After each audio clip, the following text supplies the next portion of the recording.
Hey everybody, I'm not sure if it's actually streaming it or not. Let me see.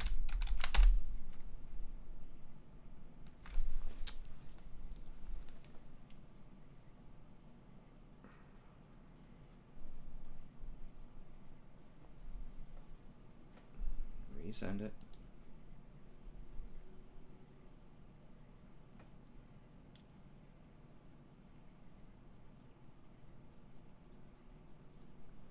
Okay.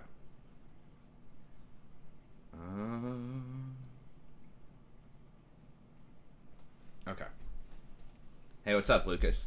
Yeah, sorry, I didn't know. It was asking me to send in or to like submit again. Anyways, I got it. I got it fixed. Some technical stuff there. Just had to do a little deleting cookies and all that kind of stuff. Not impressed. You had a Ziggs bot. Yeah, it's. I think it has Ziggs bottom has a lot of potential, but I think that a lot of people just are not good on it, and that's why I just really very rarely favor poke champions because I think that's one of the hardest classes of champs to play, especially right now in this meta where there's so much mobility and so many champs that are just looking to flank and assassinate or, you know, just get good flanks off on people, and stuff like Ziggs, Xerath, Lux, Vel'Koz, all those things have a really hard time with flanking.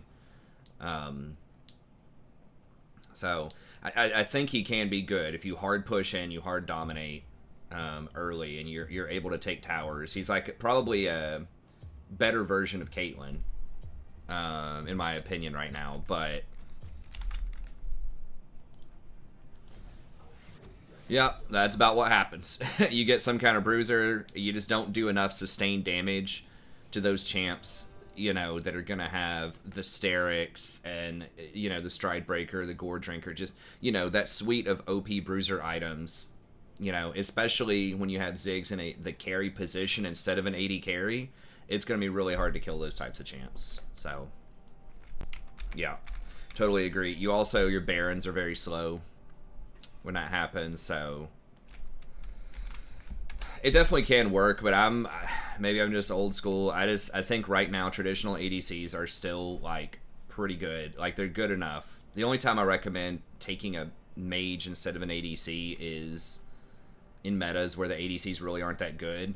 And when I do recommend a mage, it's usually something that has really high sustained damage like Cassiopeia, because then you can still kill those types of champs. But Ziggs, he has pretty good burst, pretty good poke, but yeah, he's just not killing tanks. Yeah, I mean, that's true. There could be other confounding factors, but I think in general you're definitely onto something there where that pick is situational, and the lower the elo gets, the worse it is, I think. Okay, let me share the stream on Twitter here. Get that one extra person. I gotta log in again. Guess that's the downside of clearing out all your cookies. Always forget to do that. I had like 2,000 cookies or something saved. Oh lord, and Maokai. I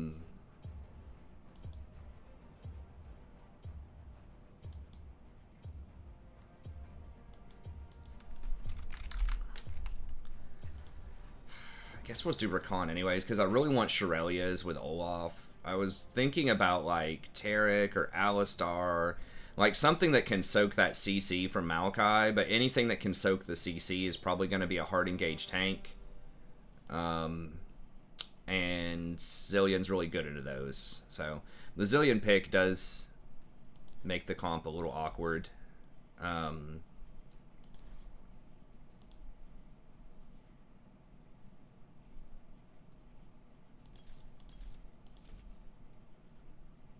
Probably up against AD bottom, although I'm not 100% about that. So we're going to switch it up and just get as much tenacity as we can and just try to power through this.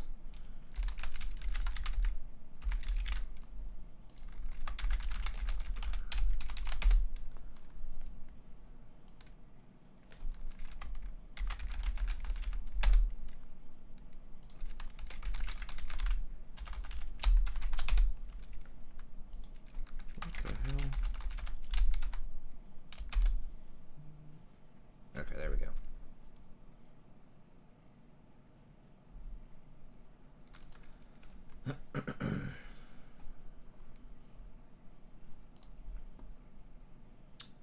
so announce it on Twitter.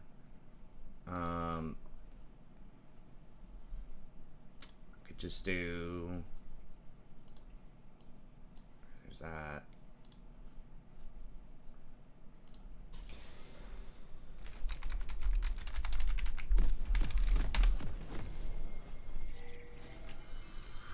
Oh shit! Let me get back in here. All right.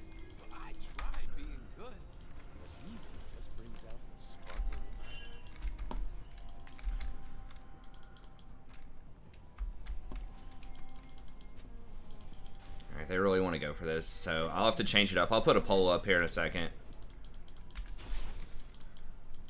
Alright, they see it. Let's just back up. Well? Oh my god, who flashed?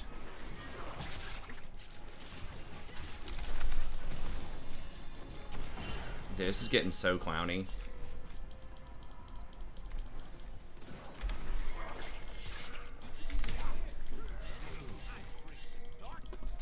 We should. I don't know why the hell we didn't just leave.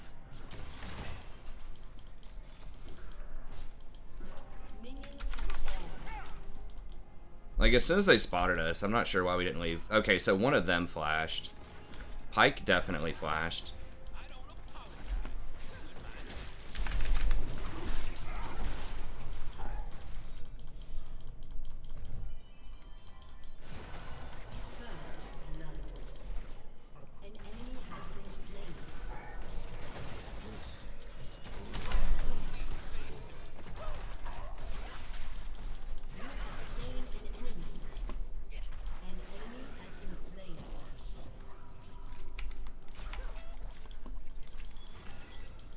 Holy. Alright, yeah, I guess we just got it back.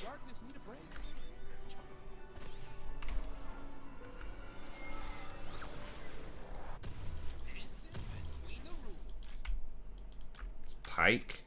I guess I'm just gonna get a book here.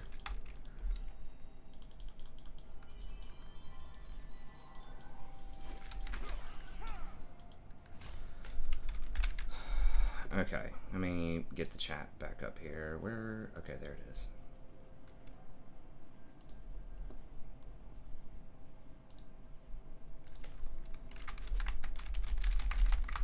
Let's put up a simple poll.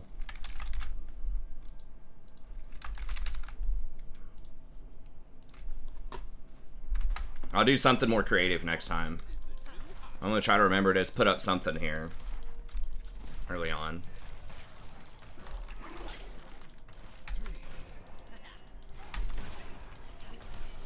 We could do something fun. We did a Coke. What do we do? Coke or Pepsi? Like best champion design last time.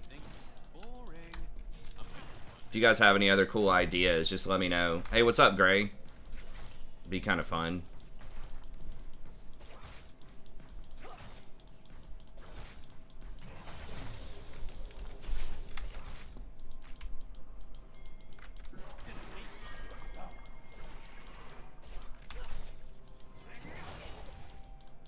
I think they may have this warded.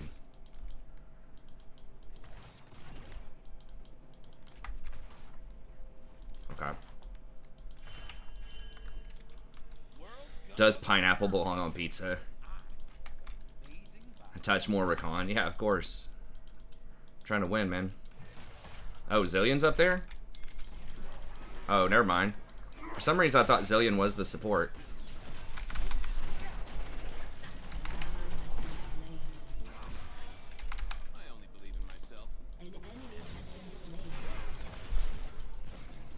I thought the Zillion had rotated up there. It's a little too aggressive.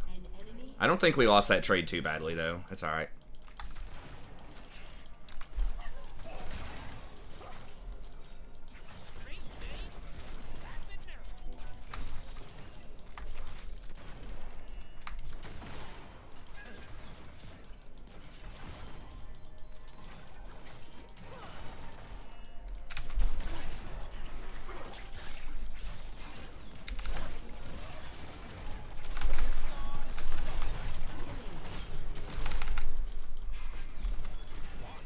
Nice.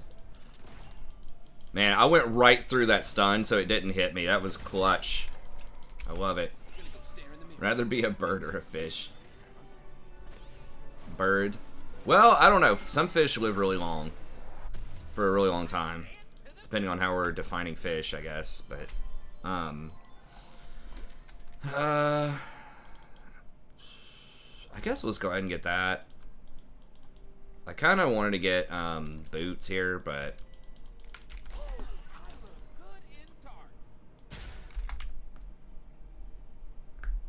Yeah, Samira, we're down on CS a little bit here, and a little bit on experience.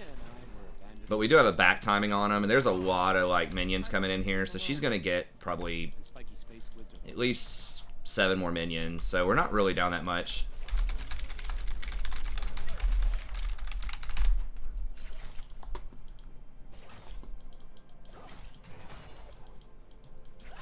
Okay, well, Olaf went top.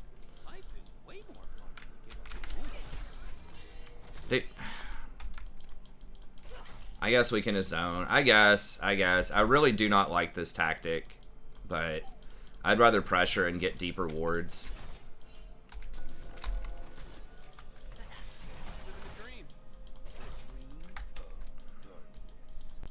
So that they can't get dragon because our jungler's on the top side of the map. I mean, there's something to be said for safety, I guess, like being able to be safe and deny some CS there, but... Yeah, we kind of... Okay, now we got a slow push. Alright, I guess that worked out. Yeah, because now we got a slow push with a cannon, so this should be ours. Okay, I guess, like, that's... I don't know if she intended for that, but that is actually pretty good. Olaf played around that really well. We built up a slow push. Kung Fu Panda.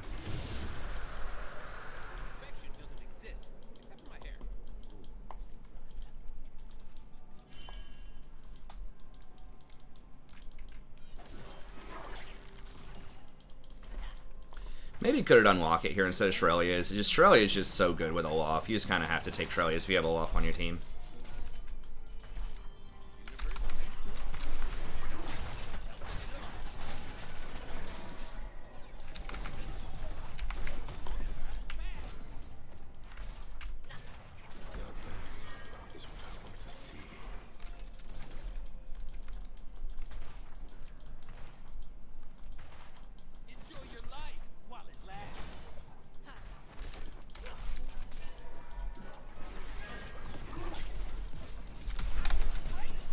What the fuck?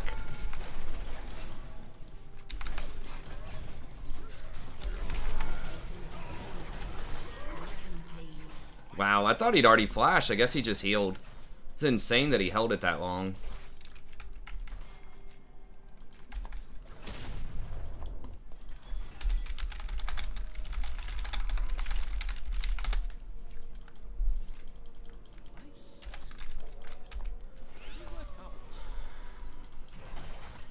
He just used his heal to run out of that, I guess. The stun was enough. I thought he flashed and healed before. That's probably one of my biggest weaknesses, is just not tracking the summoners as much as I should. But I've explained before, it's kind of hard for me to do that just because my attention to detail is so low. my short-term memory is so horrible.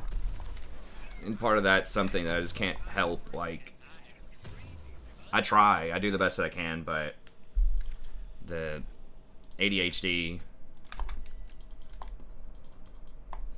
explains so much. I never thought about that until like in the last year. I was like looking up these symptoms. I had a student who, you know, had that, and then I was trying to look up the symptoms so I could better understand sort of what he's dealing with and my best way to, you know, try to help him out or whatever. And I was like, a lot of these apply to me. And this just explains a lot. Because I was actually a little worried. Shit, really? Because I was actually, like, sort of kind of worried about, like, some kind of early dementia or something. I don't know, but that's happened since I was even, like, really young. I mean, there are other people that are like that don't have ADHD, but I have other stuff going on, too. But I'll just, the kind of person that'll just literally pick up something, set it down, and then forget where it is, like, 5 seconds. In 5 seconds. It's always, you know, been that way for the most part. My long term's like pretty decent. It's just like the short term is not great.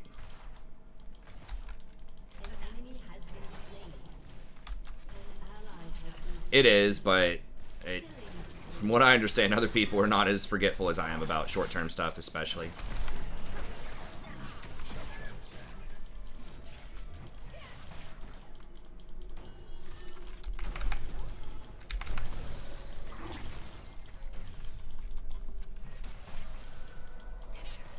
Okay. She healed, I guess, because she thought he might ult. It was pretty close.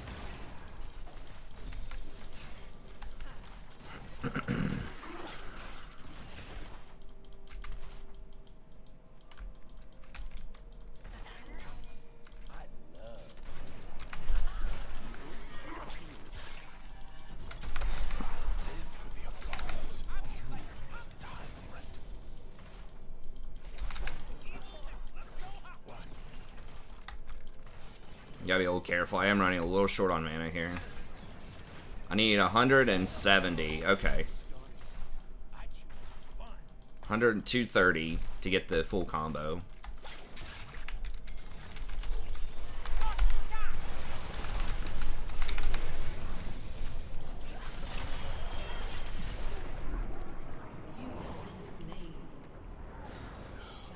Damn. How do you... Oh, he used his ult again? Okay. Damn, Kha'Zix rolled up right... I guess I had time to probably turn it around. I just greeted out and thought we'd kill him anyways. Yeah, ulti spellbook's pretty underwhelming. I have tried it on Rakan, but none of the top level people are doing it. And I haven't tried it in a while. But they nerfed it a while back, which was really annoying, because just barely anyone used it. It's a really fun rune. I just think that it just takes too long to come online, and the payoff's just not as high as Guardian. Like, Guardian is still extremely strong.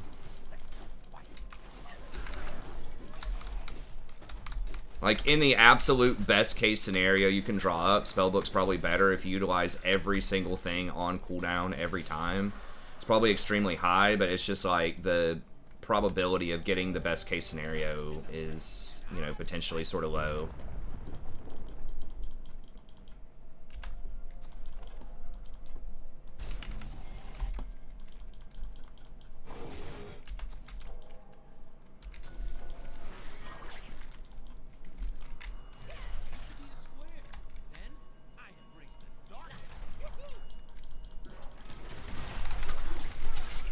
Dude, the fuck is these? What are these flashes, man? It feels like, I swear to God, it's up so often.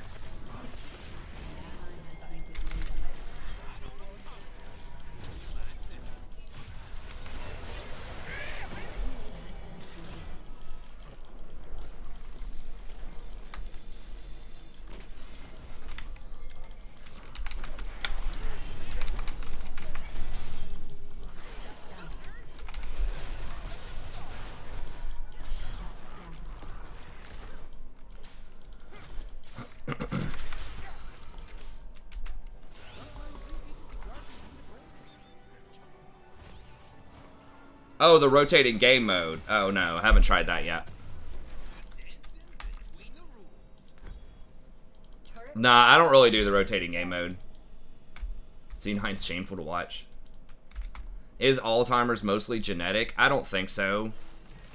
There's probably some component that's genetic. It's hard to say. I don't think it's inherited, but I think that certain people with certain genes might be more vulnerable.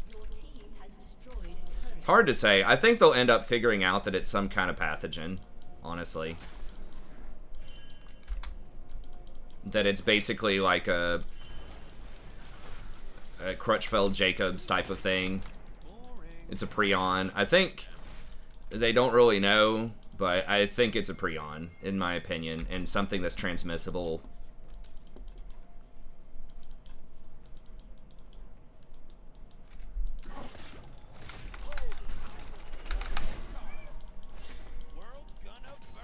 It acts so much like the neurodegenerative stuff from like Mad Cow and Crutchfield-Jacobs and stuff like that, but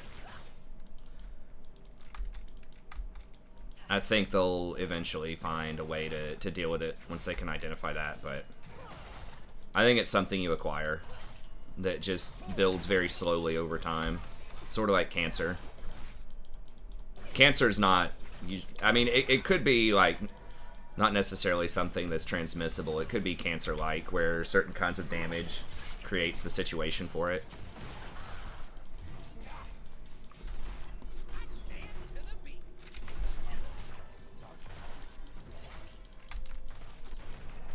Yeah, I'm sorry to hear that.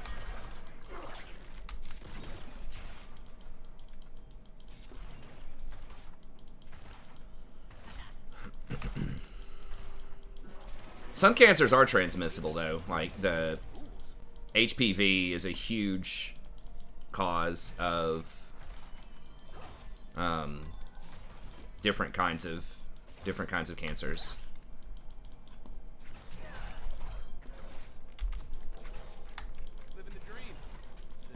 Kha'Zix is like right there.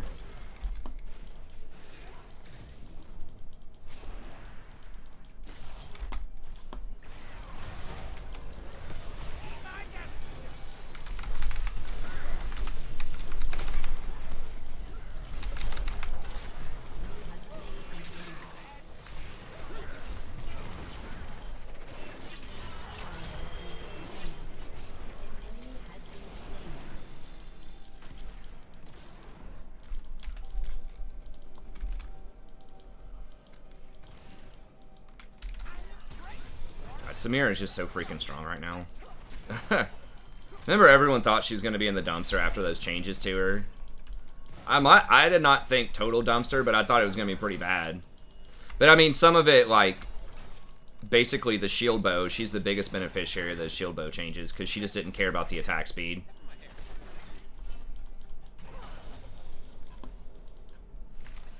Bigger shield, more AD is huge.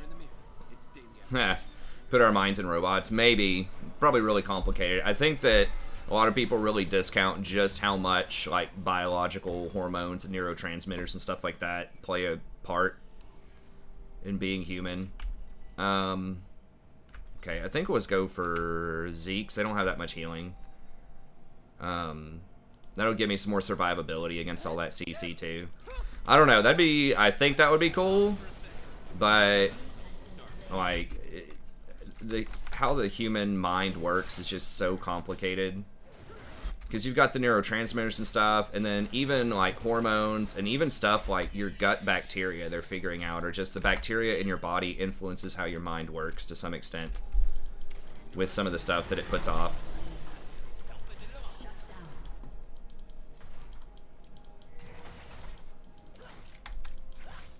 It'd be cool if they could do that, but it's just really difficult.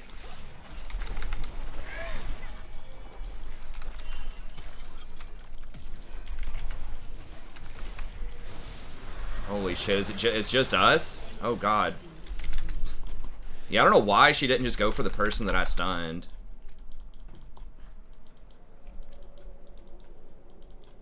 I don't know, maybe it was bad to go for anything there. I thought she was going to be able to gap close. I thought her gap close is like 900 on a knocked up target.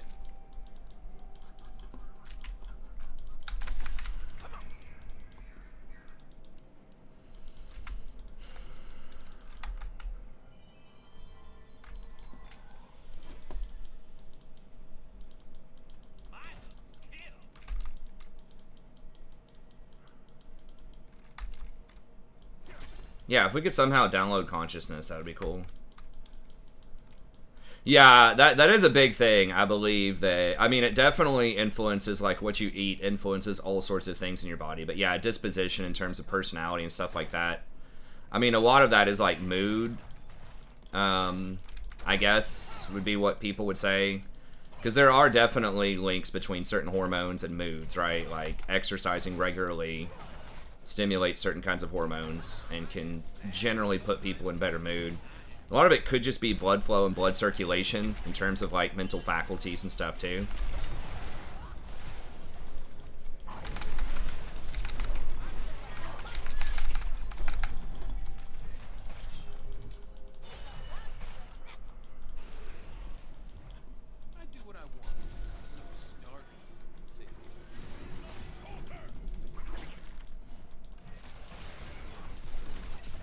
Zillion's here too. Nice. Brazilians right there.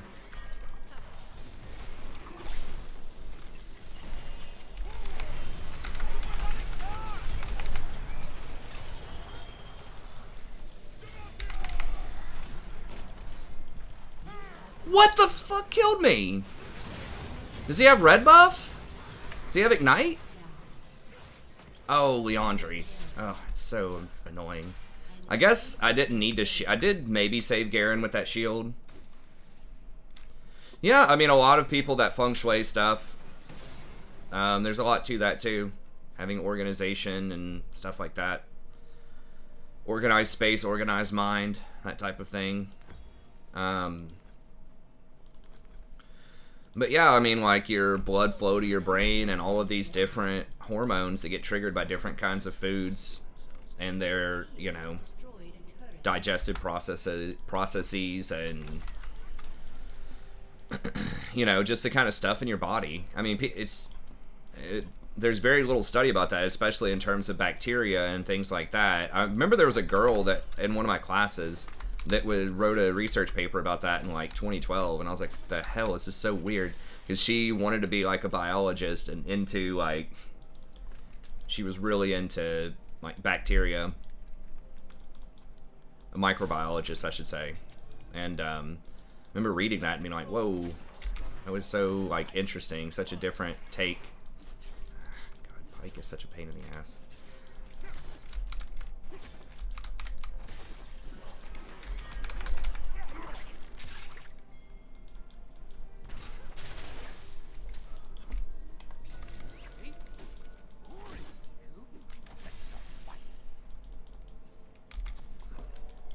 Kind of a weird ward. Let's see. Dude, is that really warded again? Where the fuck is this dude's ward? It's right here, I guess? Ugh. Stop fighting me on wards. Just give me vision dominance. Ha!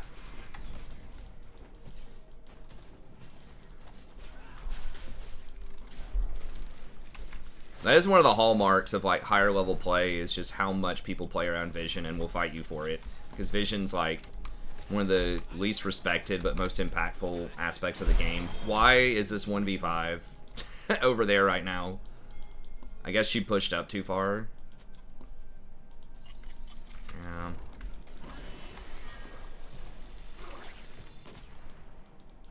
Drag, can we group? Yeah, but you can't be over there by yourself, man. I even had some vision. Like, I don't know how they snuck up on her like that.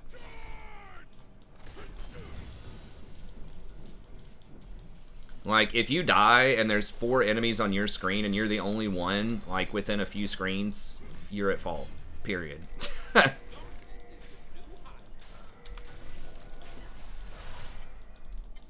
Did he not ult? Wow, I thought he would ult that.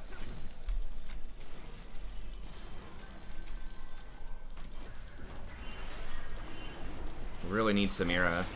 Shit.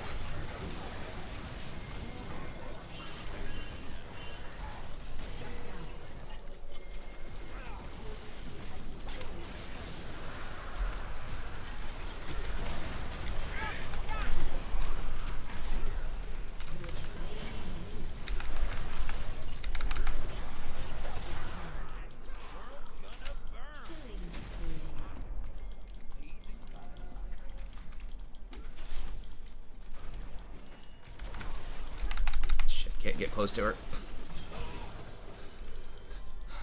Alright, well, I guess we just get a tier 2. We're too far away from Baron. I think we could have let Jhin go and gotten Baron. Is an extra kill and a tier 2 worth of Baron? I don't think so, but it was so close. What's up? Share my thoughts on existence? A nihilist? No. Well, it depends on how you're defining it, but I would not say I don't believe in anything. I'm not sure what the distinction is between nihilist and atheist in this scenario. Say that I don't really want to get into like theology, but as far as like my personal beliefs on that type of stuff, but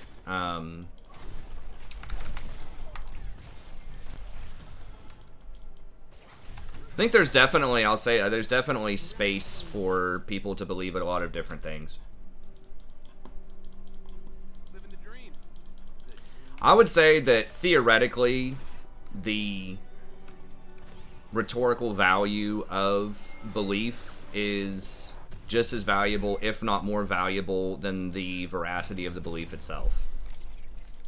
So I think a lot of times, whether something's true or not is kind of an irrelevant question, because the reality is we just there's no way we can know. Like, the epistemic limits of how much information we can process and understand is extremely minimal compared to the possibility of things that could exist, or different types of information that could exist out there. But nevertheless, I think there's a lot of pragmatic value, a lot of practical value for people out there who have beliefs, various kinds of beliefs. Some of those are bad, some of those are good, but I think the story matters more than the truth.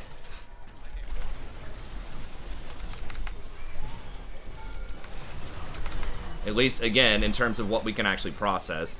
Doesn't mean that, like, an eternal truth can't exist out there. It's just our understanding of that truth is going to be very limited, and pretty much every religion is going to agree with that as well. Like, no one's going to say you can absolutely know God or whatever the, you know, the most fundamental truth is. Because it, in my opinion, it'd be foolish to say you could. Like, there's just no way. We barely understand, like, we don't even understand ourselves. We were just talking about that. We don't even understand, like, what human consciousness really is, or what the limits of it are. We're still learning stuff just about the biology of it. So to say that we could understand the core of everything when we can't even understand the core of ourselves is, it's difficult to pull that one off, in my opinion. But I don't know if that was the play. Let's just roll out. We don't want to give him Baron.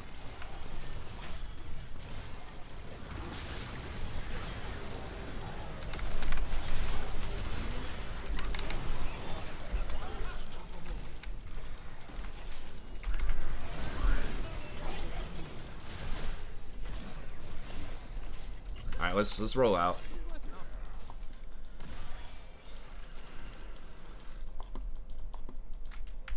So I guess that's it. So basically, like, the way where I come down on it is, it's the question of what exists doesn't matter as much as, like, how does that influence what you do on a day-to-day, or what a person does on a day-to-day basis.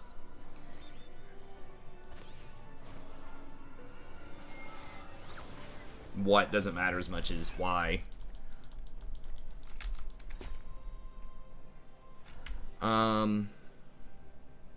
Yeah, they still don't really have any healing. Guess I'll just get redemption. No. I need the cube.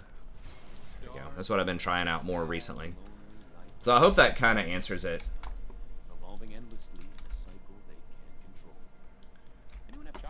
I guess what nihilist is that whatever, it doesn't matter. I don't know. I'd have to look it up. Nihilist is like nothing, right? It's like belief in nothing. But then the atheist has a firm belief that there is no God, so I guess that's the difference.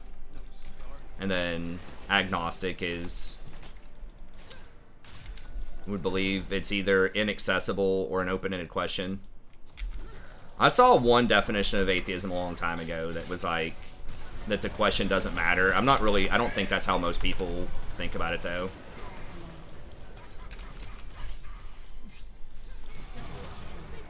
I mean, a lot of these terms are very flexible and have changed over time. But oh, it doesn't offend anybody. I don't assume it does. I didn't think your intent was to offend. I know people would probably be genuinely curious, potentially, since I, you know, have a degree in philosophy and religious studies, at least undergrad degrees. Someone with a belief in aliens, I don't think there's a religious term for that. Like, atheism and agnosticism is just belief in a god or gods or not. Aliens would just be another type of creature, I think. Now, if you think that aliens are some sort of god, that God is an alien of sorts, then I don't know. Maybe look at Scientology. But I don't know.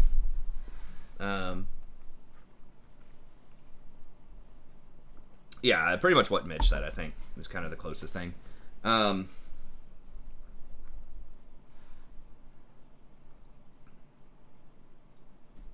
Yeah, I think there is meaning. The meaning is life is the meaning that people give it, right? Narrative.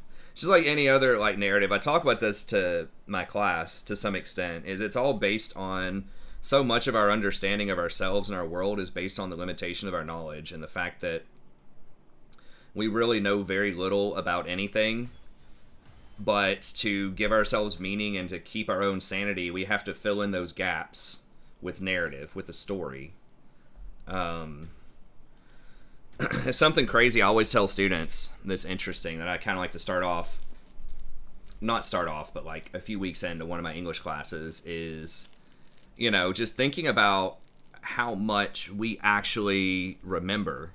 I have them as an assignment. I give them like 10 minutes and I'm like, narrate your life, aim for 100% accuracy, stick with the facts and your impressions of those facts.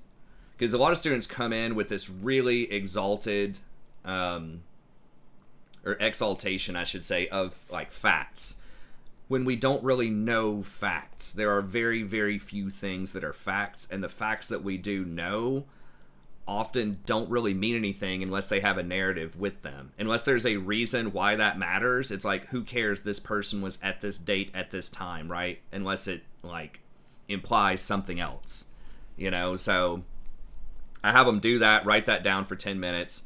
And then, sometimes some astute students will kind of catch on and they'll be like, wait, where do we start? What do we focus on? And I'm like, that's up to you. And then they're just like, And then they get going. And then we think about it. And there are definitely not people that remember 100% of everything. There's no possible way the human mind can process everything. But then they go through and, they try. And then when they, think about it, I have them look at it and I'm like, it's organized and you chose how to organize it. I'm like, some people may have chosen to start at the very beginning and focus on accomplishments they've had or challenges they've had to overcome. Or maybe they focused on friends and family, or maybe they focused on school or their job or just anything else that they assign a lot of meaning. So that's what drove their narrative. Some people, it may have been very recent. But whatever it is, it's not going to include everything. And I said, even if I gave you an infinite amount of time, it couldn't include everything. Because there's 33.5 million seconds in a year. And it's like, how many of each one of those seconds can you possibly remember? It's virtually nothing. We don't know 99% of the facts of our life, right? We don't even notice probably 99% of the things that are going on around us. Our mind just cannot process that much information. So that means that we have to pick and choose what we remember and what we think is important, and it's all linked together in this story that we tell about ourselves and our relationship with everybody else around us. And some of that is influenced just that we create. Some of that's unconscious. That's, created through pressure from other people, through normalizing power. There's a lot of theorists that talk about that influence, thinking about what societal norms are. Like in the U.S., for example, a lot of people, if there's an empty parking lot, I mean, definitely after the pandemic, but even before that, people are going to give one space between each other in that parking lot. Now, some of that's practical, like you won't ding each other's cars, but some of that is just, in the United States, you give people space unless you know them to some extent. Or like if you're going into a movie theater and the movie theater's empty and there's one other person in there, the vast majority of people are not going to go up and sit down next to that stranger. There's no logical reason why you can't do that. It wouldn't necessarily be like perceived as rude. It would just be weird. And that's the sense, is like this sense of weird and cool and standard and normal and things like that. These are all created through kind of social pressure and social norms over time, which some of that is, we as a society have tried to steer that with laws and marketing and advertising and a lot of other things. There's a lot of that stuff that goes on to sort of molding our narrative. Some of it's our personal choice, and some of it potentially involves evolutionary biology and some of our pre-written disposition in our genes for certain kinds of behavior with certain people. But whatever it is, we don't understand all of that fully, and we're not in control of everything. So anyway, so I think that narrative is just huge. It's important for our consciousness. It's not necessarily a lie. That's just all we have to go on, because we don't have a lot of, hardline information about reality and ourselves. Yeah, I mean, that's a good point. What Jacob says is like your mom or your grandma is going to remember very different things because they're in a different position than you are, right? They have a different kind of consciousness, and your relationship is different, right? Their relationship with you is different from your relationship with them.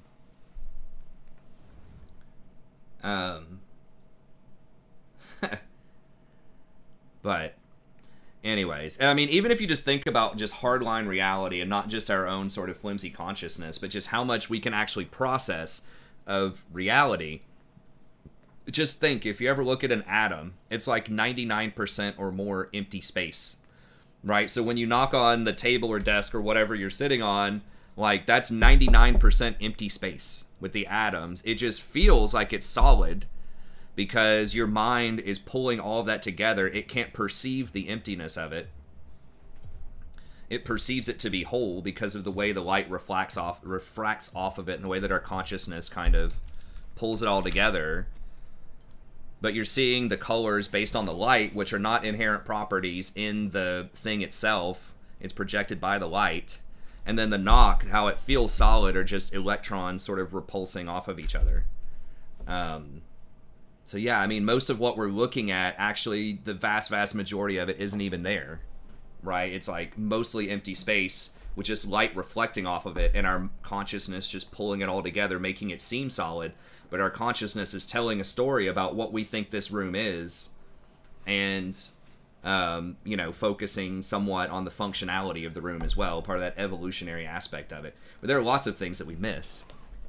We don't see bacteria. We don't see this entire, other universe of existence with all these microbes and other stuff constantly doing their thing and circulating around and all that, because we just go crazy. We can't process that information.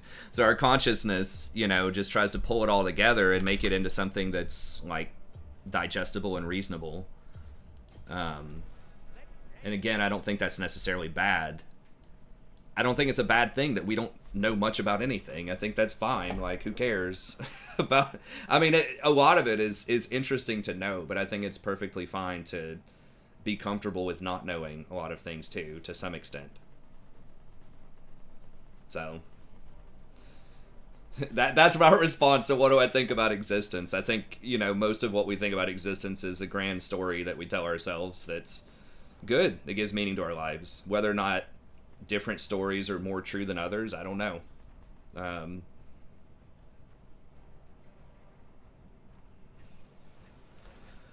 Bucky says, what's the best way to get better at League? Well, I have several videos on that I can point you to. I can give you the TLDR here. But there's not a super simple answer. But I think that there are a few things you can do to improve your chances. Let me see. We got Ash Arrow. I guess we'll try these runes out again here. That's fine. With the tenacity, maybe I don't get completely blown up.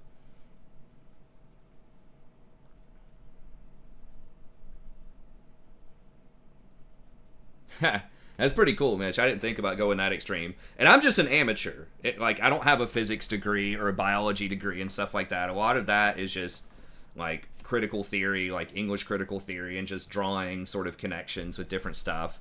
I mean, I do, that's kind of the philosophical aspect of it, rather than the hard science aspect of it. But science is also a narrative. So a lot of my students really exalt science as well. And you got to keep in mind that in Western science, it's all about the process. It's all about the story. They don't call it a story or a narrative, but, since the Enlightenment, science has kind of figured out and distinguished itself from metaphysics by saying, hey, we don't know the answer to a lot of stuff.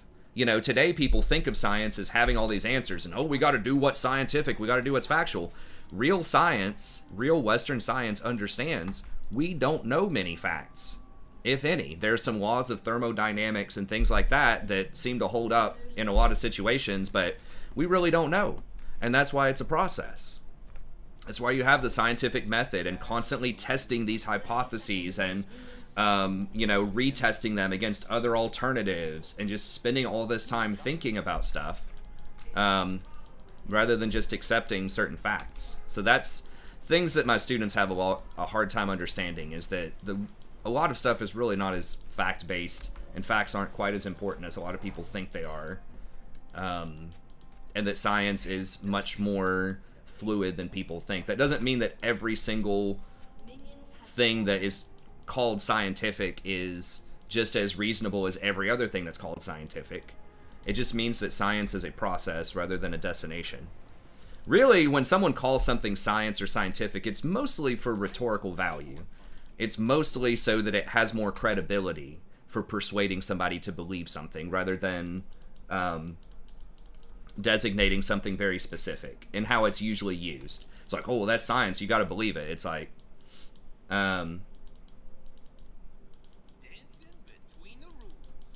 but anyways. Okay, so getting back to Bucky, though, the couple of things that I think will help, number one, that are easy to do. I mean, obviously, you know, mechanical stuff, hitting more skill shots, dodging things, you know, that's all good. But as far as just stuff you can just kind of learn, I would say, first of all, pick a single role and try to stick with it. And try to narrow your champion pool down to like 3 champs. So try to pick like 3 champions or so that you really enjoy playing. The fewer the champs, the better. I think one-tricking is the best way to go if you're really serious about climbing. But having like 3 champs in a single role is good. And I know a lot of people like variety and playing different things.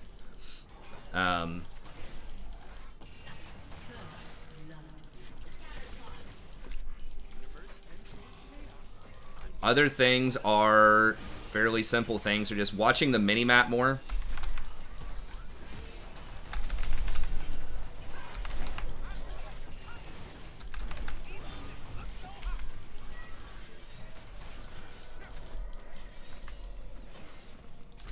Fucking had barrier and heal.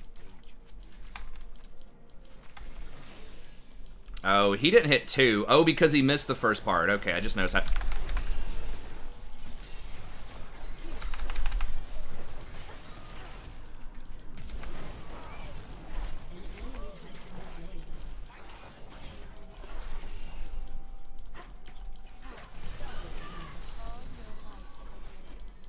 Jeez. No, she's right. That was a little more dangerous than it needed to be.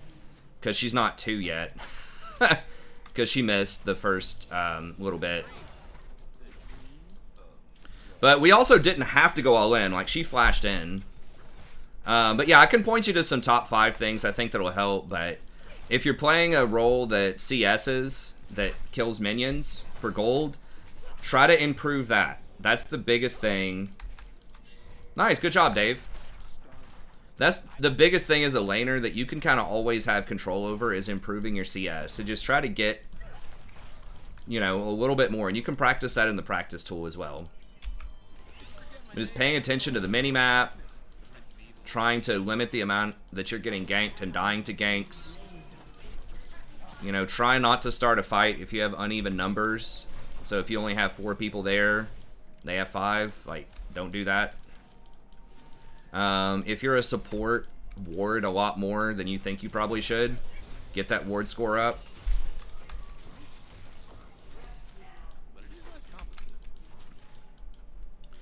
But a lot of it's just learning your individual class and champion, right? So once you get your champion pool narrowed, you figure out a couple of champs you enjoy playing.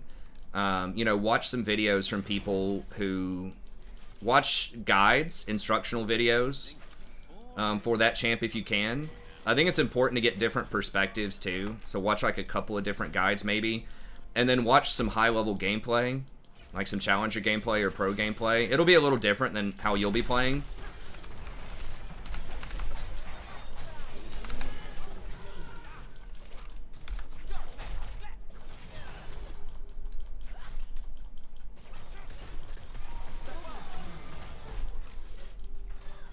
And I really like to use the site Lolalytics. I can show you after this if you want, but it gives you lots of insight on just statistical stuff, like how strong certain champions are into different matchups, so how well they do against other supports. You can see what the win percentage is for certain item builds. You can see what a lot of the high-level people are building. And I recommend just looking at that too, in addition to watching some high-level gameplay. Just watch and see what are some high-level people on that champ, what are they building? And think carefully about what's the situation for these items. Like, why did he build this in this item, or in this situation, rather than this other situation? So just think about, do I just do Mercs? They do have a lot of magic damage. Maybe I'll try out Mercs here. Most good guys are just kidding themselves.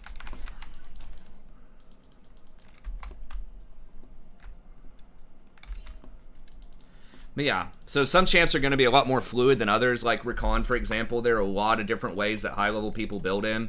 So even in, like, the same kind of situation, different, like, pros and challengers are going to build different things. There's not really a consensus. There are some things, like Shirelia's is extremely good on Rakan in a lot of situations, but some champs are just going to have a bit more flexibility and interpretation than others, and Rakan's one of those, like Thresh. Then other champs, it's going to be pretty standard what you get most of the time. But does that make sense, Bucky? Did you have any other specific questions? But that's my, like, advice really broadly, is just to narrow your champion pool, study it, study high-level players, and just more broadly, to try to improve your map awareness, like your decision-making.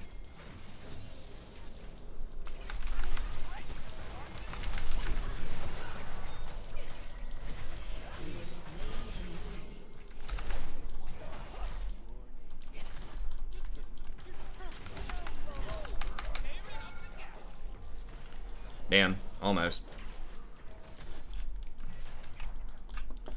And in general, I would say try to just play strong champs too. If you're wanting to one-trick, I do have a one-trick video I can link for you, but there are certain properties to champions that make them really good candidates for one-tricks. Or like, playing a champion a lot. It doesn't necessarily have to be your only champion, but there are certain qualities that just make champions good in a lot of different solo queue metas. Styles of play you could think of in terms of metas. It's more complicated than that, but okay. Yeah, I can point you to some videos I think that could help you out. Some of them are a bit longer, but you can turn it up to 2x speed, and a lot of them will have timestamps as well.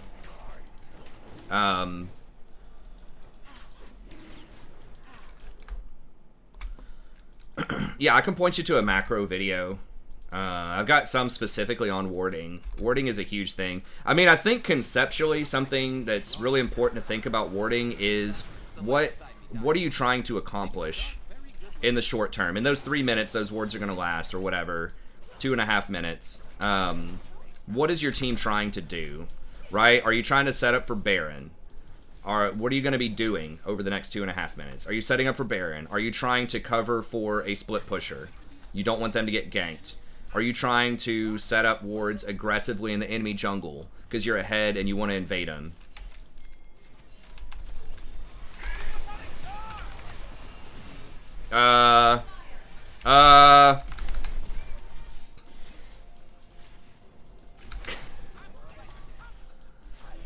Holy shit.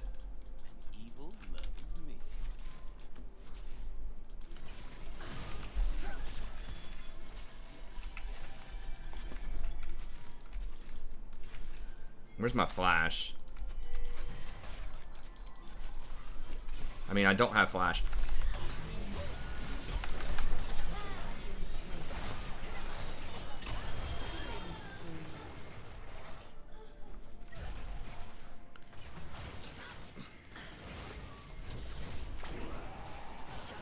Well, it turns out randomly going AFK and not saying anything is a problem. Yeah, there's nothing that says back or AFK.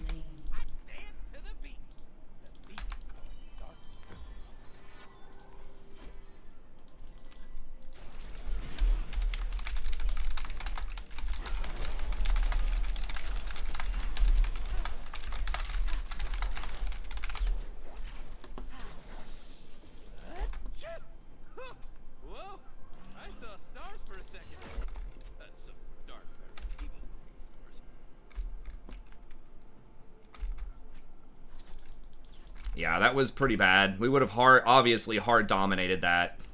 Would have been double kill, no problem, if I had my ult and flash right there.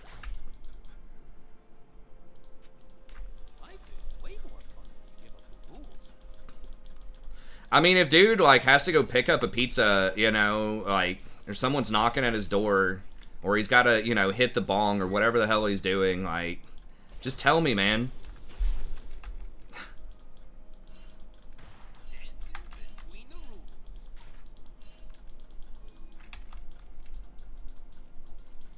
Forgot to drop an insult. Well, I'm not trying to lose the game. I mean, I get it. Stuff happens. You got explosive diarrhea or something. I don't know. I don't know what's going on over there. Maybe you had to go to the bathroom real quick. Who knows? Like, I'm just saying, just communicate with me, man. Just tell me what's up.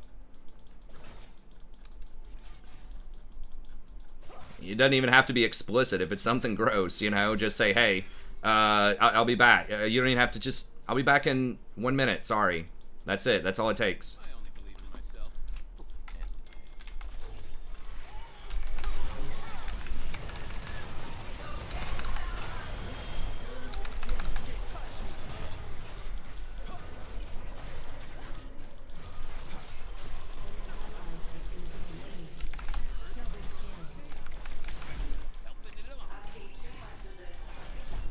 Oh my god, she still had fucking barrier. Wow.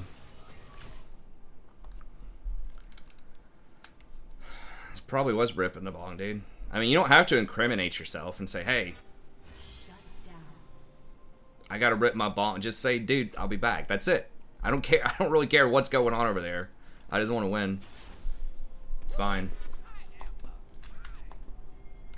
This place look different when we're in charge, Riku. More dark matter? Just snort some coke off a hooker's ass or whatever. You know, I don't need to hear about it. It's fine. Dude, that was the funniest. I was working at McDonald's one time, and this dude said,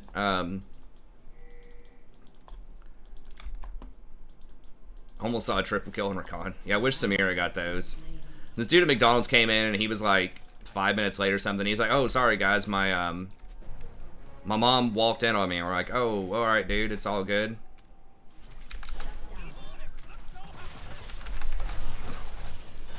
And then he's like, yeah, I was snorting coke off a hooker's ass.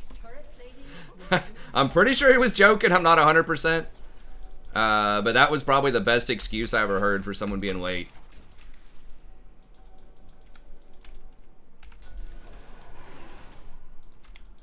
No, Top's just getting annihilated, huh? Living the dream. The dream of darkness. I'm so slow.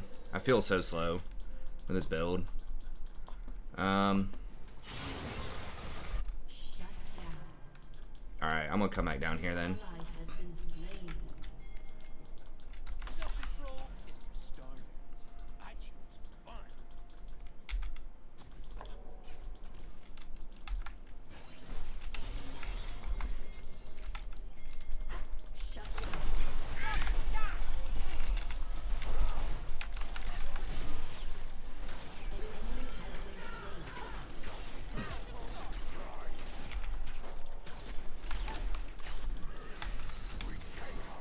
Whoa, are we not gonna... Shit.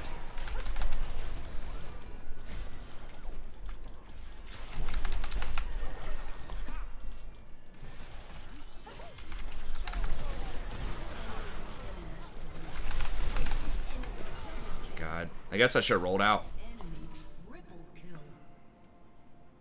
Jesus Christ.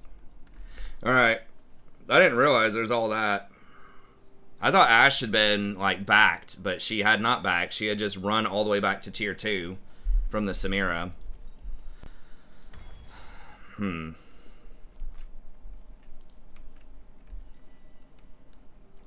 Yeah, they don't have that much lifesteal. I'm just gonna get Zeke's here. Doing the right thing was boring. I'm waiting for fun now.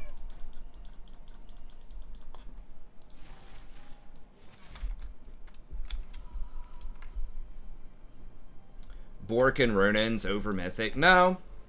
I mean, that's kind of viable. A lot of them are going, like, Wit's End first.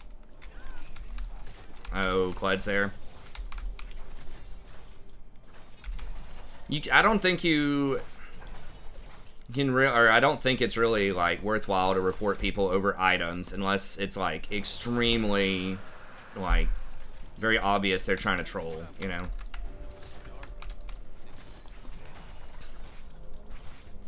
Guess I should have just stayed bottom instead of roaming. That's why I say sometimes it's like actually detrimental to try to roam. Gosh, there's too many. Goon squad. They're gonna try to break middle.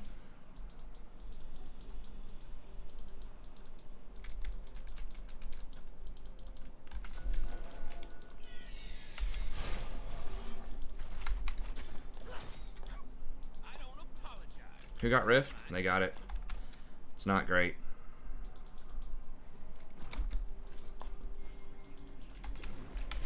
Shit.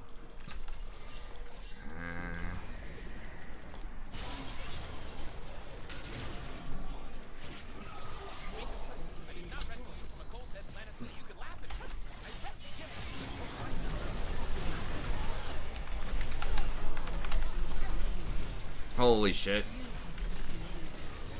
Echo's just such a disgusting champ. Guess I should just let it go, man. I was really hoping Kindred would, like, use her ult.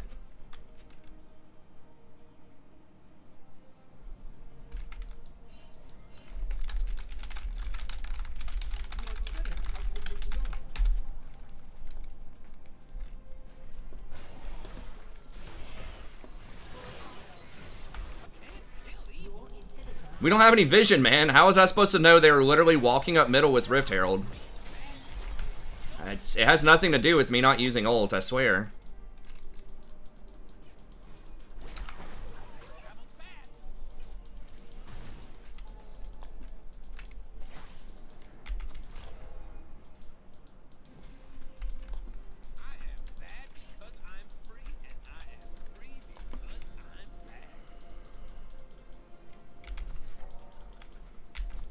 Like, every time they killed her, we've had vision.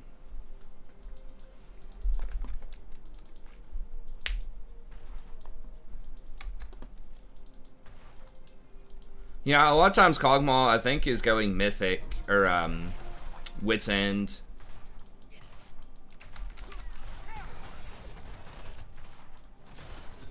I don't really know about the secondary, but yeah, it's more common, some of these on-hit champs, to go for, like, Wit's End. I don't know about Bork, maybe, instead of Mythic, but... So, like, Kraken's okay, but they're kind of taking a page out of the, Bruiser Handbook and the ADC Handbook, where it's like, why get just an offensive item when you can get an offensive item that also gives you a lot of defense? Was I a smoker back in the day? No. I've never smoked. Yeah, if they were full AD, then Wits is troll. Yeah, so he's probably getting Bork instead of Wits.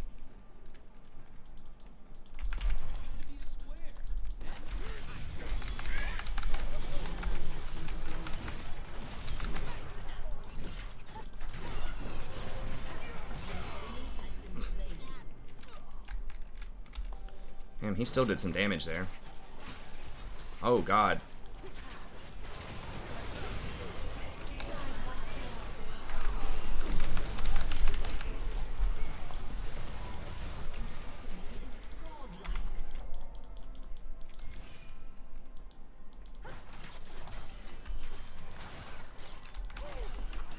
Our top just got completely annihilated. We're doing well, bottom. Hey, if she would not have gone AFK right there, if we got that clean double kill, we probably could have carried this. But she randomly went AFK to hit the bong or whatever. I mean, maybe it's not carryable, but, like, that was a huge swing. They got shutdowns on her. They killed me. We didn't kill them twice. We would have had more map pressure. And then them running us all down in the jungle was a big thing, too. With more of that map pressure, I could have gone and gotten even deeper vision in their jungle. We could have rotated middle.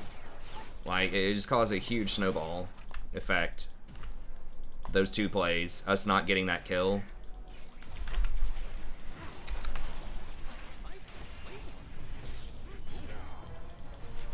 Oh, are they on Baron? The fuck?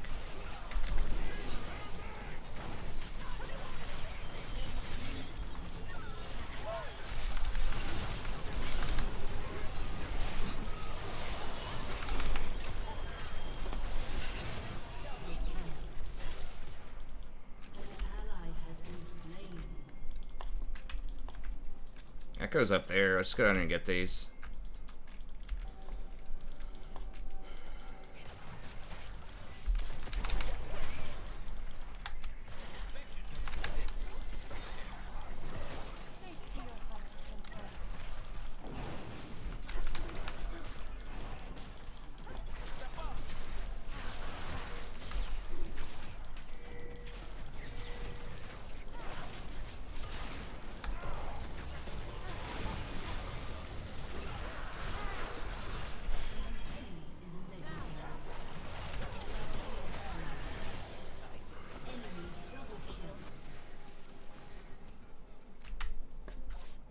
His jungle diff's just like through the roof. He was doing like pretty well early on, but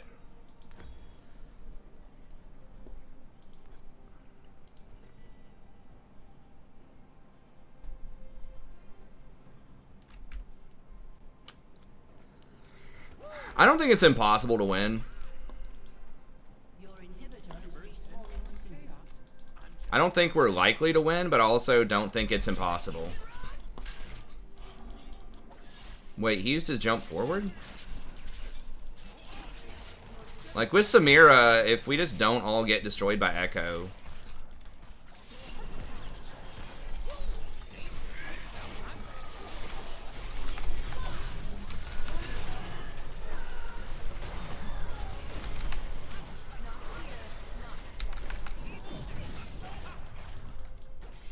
Wait, why is Yone all the way back? He...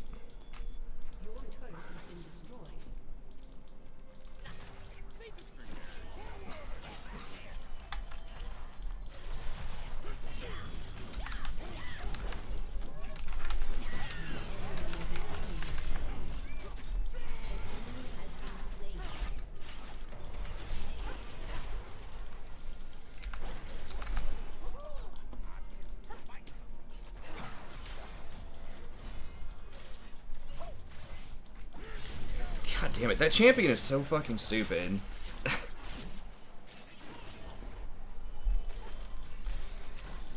Ugh, God, Echo is so obnoxious. It's like 50 jumps.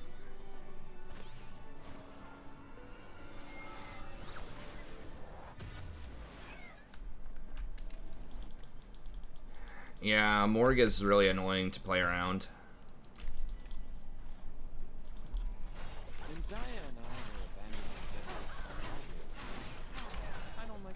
The CDR change, like the ability haste change, was low-key, like, just extremely influential on the game. Just letting stuff like Echo, like, very comfortably get to, like, you know, 40 ability haste. Like, just that every single item has it.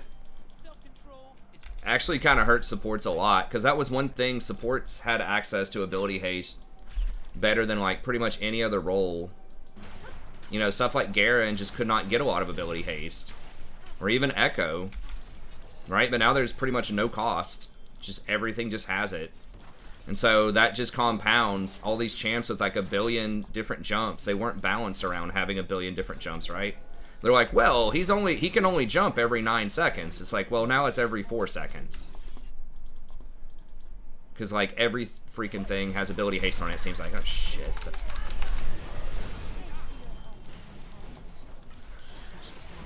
Looked at the minimap for a split second there. Almost got wrecked.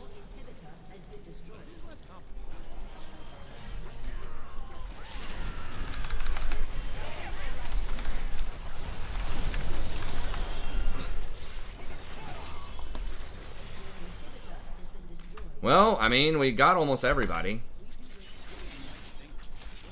So we have 2 inhibitors down. But yeah, I mean, I think if I get that knock up and Samira just goes hard, like, we might be able to kill him. 40 ability haste is worse than 40 CDR, but every champion has access to it. Whereas, like, most of the time, a lot of champs would only have, like, 20 CDR. And that does hurt supports, because supports just used to have the best, cheapest access to ability haste, I think.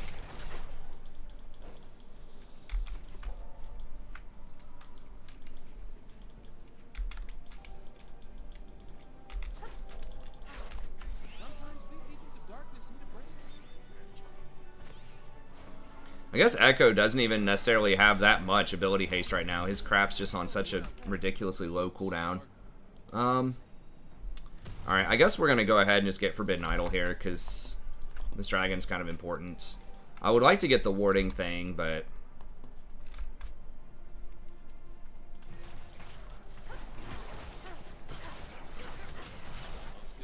I don't know. Echo's just always been a pain in the ass in solo queue. I don't know why he's not played more in pro. I think he can just get shut down. If he gets focus CC'd, he's kind of like Master Yi. If he gets focus CC'd and he doesn't have his ult, he uses a lot of his playmaking. Are we just giving that? Or what? I'm assuming so. Can I have a jump, please? Okay, we're going to contest Baron, because that's where they're going next. I don't know why we don't just fight him at Dragon when we had, like...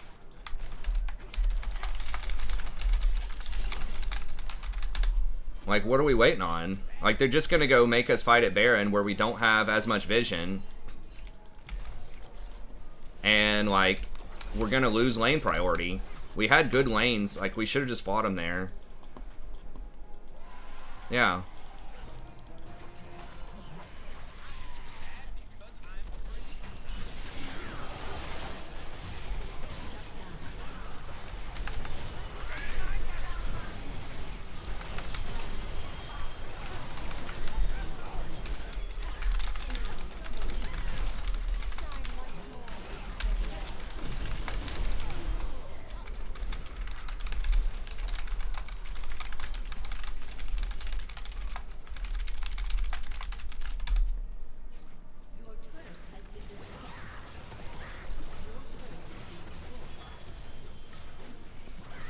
Yeah, it's really bad. Well, I mean, I don't know. Like, I guess we need Kendra's ult, but... I don't know. I feel like giving them Dragon and Baron and allowing those super minions to push for another 1 minute is not worth a Kindred ult.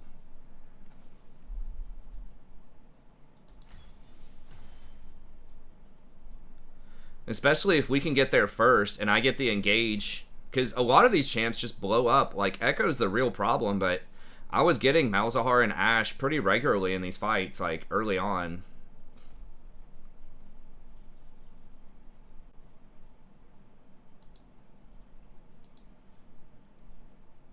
I don't know. I mean, let me see. Were other people also missing cooldowns? Let me pull it up here.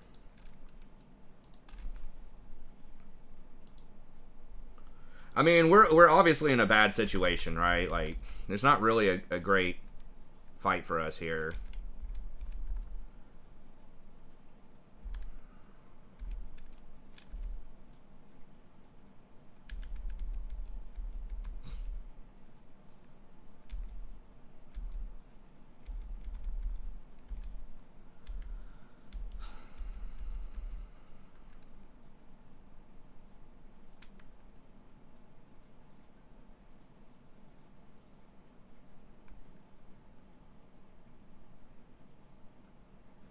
We're clearing waves. We just aced him.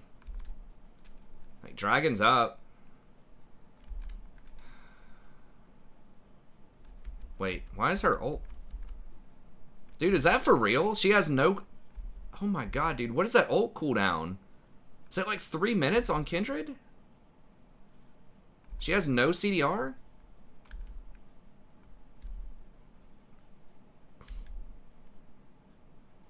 No, it's up in like 20 or 30. I think we gotta take it. We're gonna have Yone and Garen by that time. The lanes are manageable right now. Like, top's not too pushed. I guess Garen goes top. If Garen comes bottom with us and we just fight this, we've got everyone except for her.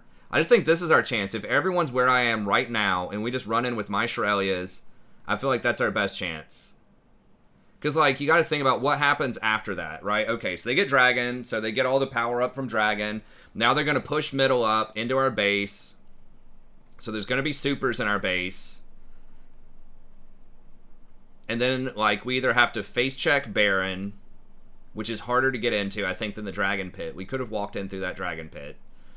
So we have less lane position, and now they have so much more, like, different places they could be hiding. So most likely, if we give Dragon, we have to also give Baron. And then you've got 2 stacks of super minions. Even if no one gets caught here, which is optimistic against a Kled. But even if nobody gets caught here, they still just get to walk up 2 stacks of supers with Baroned up minions while also being ahead. You know, like... I mean, I get it. Like, Kindred's ult's important, but we had to take that fight at Dragon, I think. Or they just get more powerful and we just take a worse fight later. That's my opinion. I don't know. Maybe that's wrong, but that's what I think should have happened there. Hey, thanks for the sub. I appreciate it.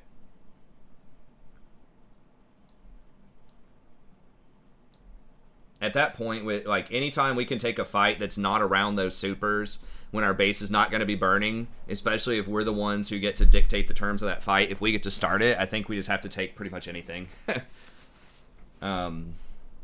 But it was a bad situation any way you look at it. Here, while we're searching really quickly, I can get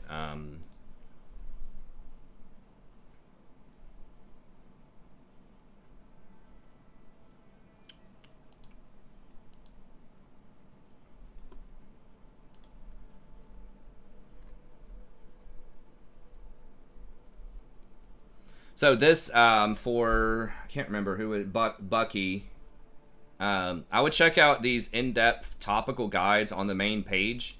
I've got a lot of different things that are helpful, so, like, this is my most recent one-trick guide, I think, for Season 11 here, so I guess I could do a new one of those. We've got a roaming guide here, and like I said, some of these are a bit dated at this point, but I think especially with, like, the vision... How to escape each elo. So some of that's changed, but not a ton.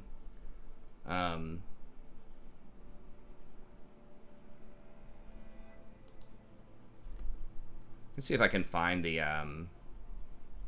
one of those vision ones for you.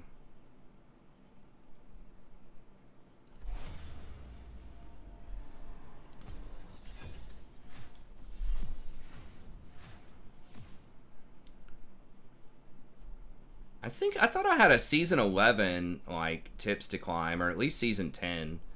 Maybe those are, like, down at the bottom, and I didn't pull them up for some reason. Oh, I put that in the wrong thing.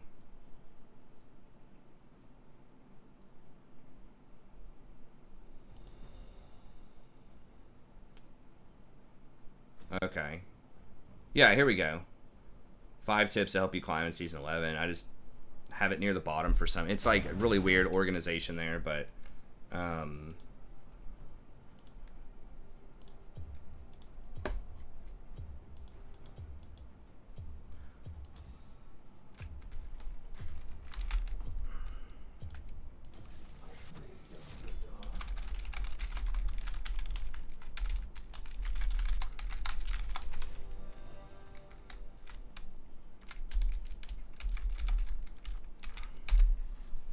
there you go. So I think I have timestamps for this one. What in... Actually, I don't, but I should tell you at the beginning in the Google Docs, hopefully. I guess it's just Rakan again. Obviously, if you like to play Rakan, I play Rakan a lot, especially this season.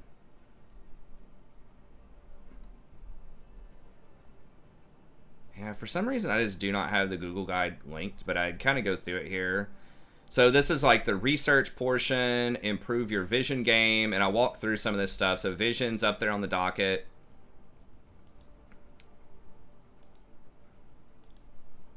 I thought I kind of just rifled through them really quick. Okay, here's part of it. Then I give you some examples. I do kind of like a split screen action in some of the more contemporary guides. walk you through some different kind of math and analytics, and I talk about different positions here. I draw it up on this sort of, it's almost like a whiteboard for League of Legends graph type of thing. Thinking about processing information, tracking timers, what's important to track, how do you do that, that type of thing. Being proactive, and then cultivating a winning mentality. And I have a whole extra video about the winning mentality too, 5 tips to cultivate a winning mentality. So those two I think are pretty huge. Oh, it's all good, Bucky. I was just linked it in the chat. I don't know if, did you get the link that I sent above? Or were you logged out? I don't know. Yeah, I just sent the link.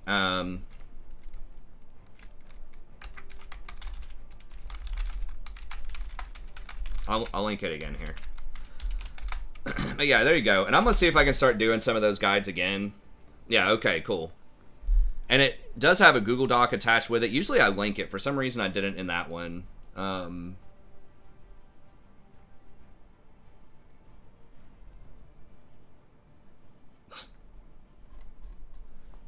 no, Draven. Oh, let me see. Draven's a little off meta here.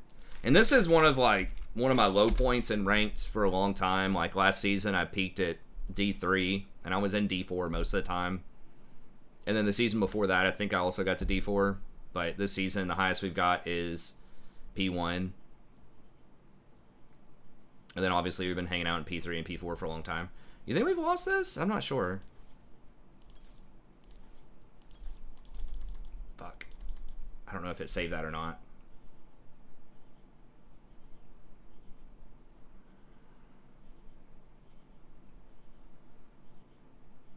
Oh, it's Zig's middle. Okay. You think we lost this in Champ Select? No, I know. I've never been D2. No. Highest I've been is D3, like 50 LP or something. D2 starts to get into a different category of player that I'm just not... I'm not there.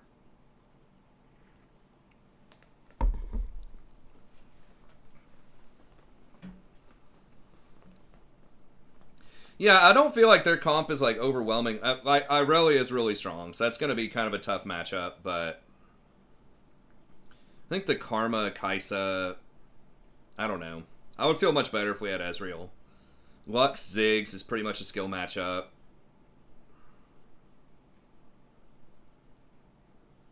Well, that's pretty damn good. Mal.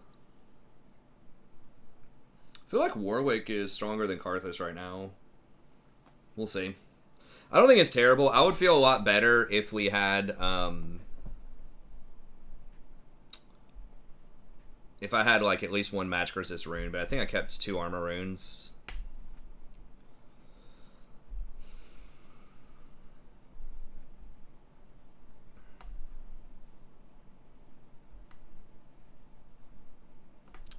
Camille took Grasp, though? The fuck, man? It seems really bad. Like, I know, like, Grasp can work, but against Irelia? Don't you... Pretty sure you want Conquer, right? I mean, I don't know. Maybe the trade pattern's better for Grasp. At least I did take Second Wind.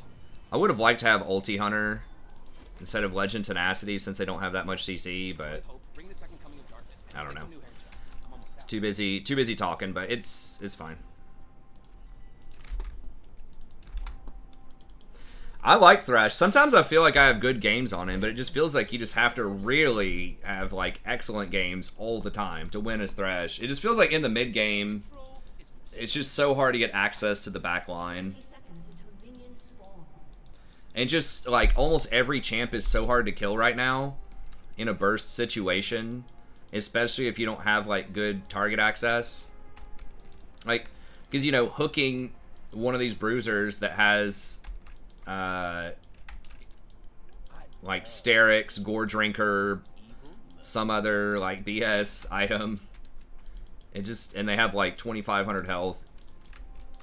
I feel like Thresh is a lot better against, obviously, hooking squishies and things like that. But he's very good. I mean, he's been one of the best in Pro for a while now. So I don't know. Maybe I could play some more Thresh. My win rate again, wasn't phenomenal. Oh, God. Why is it doing that? There we go. My mouse was going to my second monitor there. There we go. Could have been an okay place here. Actually, I really don't like Thresh into Karma. I don't know why he picks Draven here.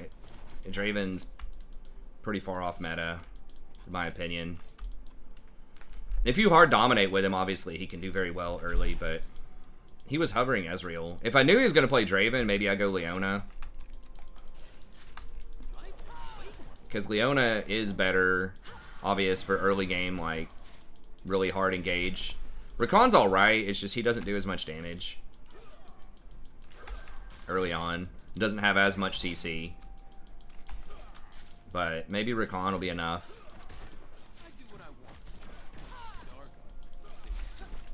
Did I get the magic resist runes? No, I didn't. I still have the armor runes. Armor is good because it blocks a lot of minion damage early.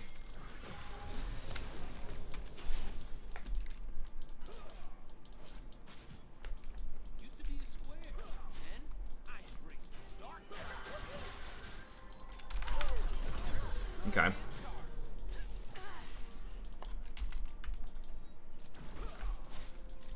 Alright, so 7:30 on Kai'Sa Flash.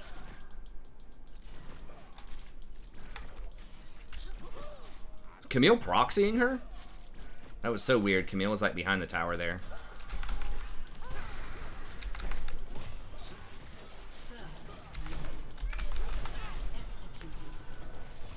Okay. Okay, so her heals at 8 minutes. Okay, this Draven understands trades, though. He's backing off once we get the sums. That's good. A lot of people in Platinum, that's another thing, it just don't really get trades. I've said before, Rakan is kind of tricky because it's hard to tell if he's like committing for all-in or if he's just trading because it's the same pattern. I know, man. I'm low, though. Okay, okay, hang on. Give me a second.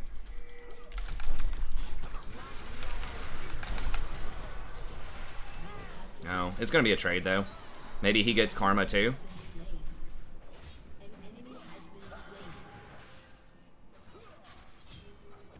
Does he get her?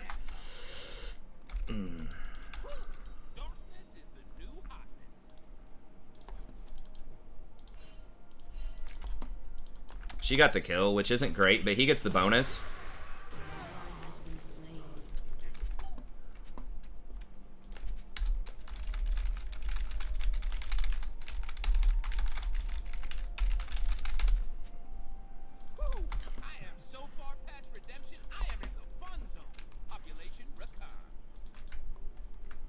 He's like pinging me to go. I go. He literally stands still. Doesn't like. He should have flashed after that and healed me immediately. And then we get a kill.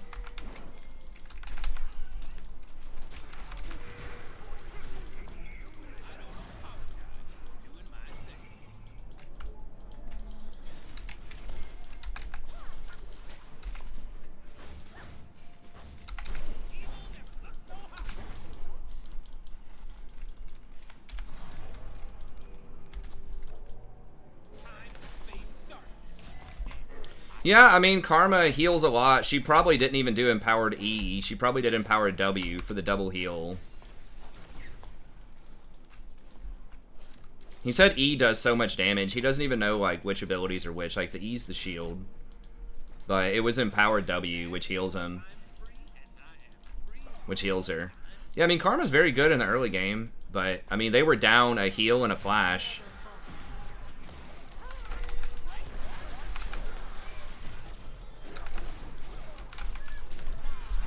Oh my god.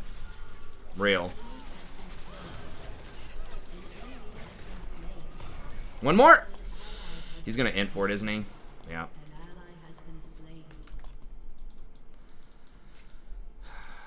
Yeah. This guy just has no clue what these champions do.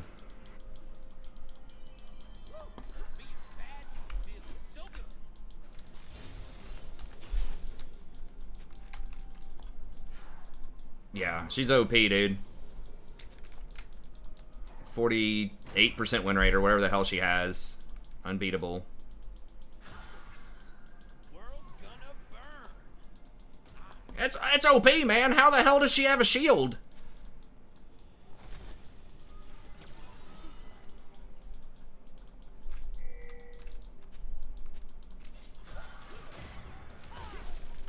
It's like, well, you're playing an off-meta champion. You have no clue what her abilities are. Yeah, she's gonna kill you, man. Like, it's not rocket science. I'm waiting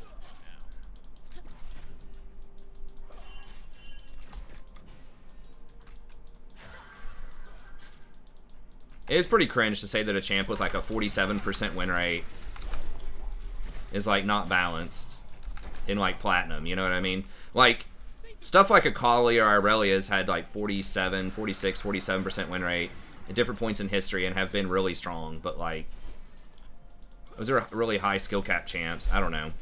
Karma's fine. This guy just doesn't know how to play around her. Probably doesn't play Draven a lot. He just doesn't understand the limits. But it's fine. Whatever. We can still win.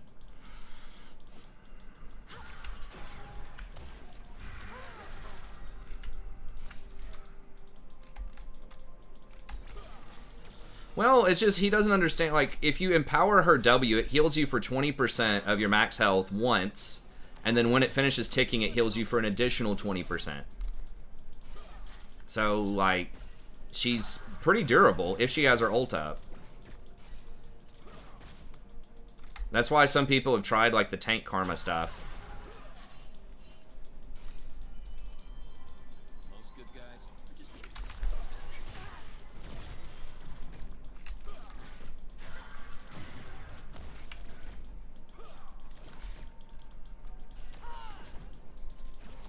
Camille's doing okay in that match up top, but I feel like, especially with Ignite, she needs to, like, be dominating that harder.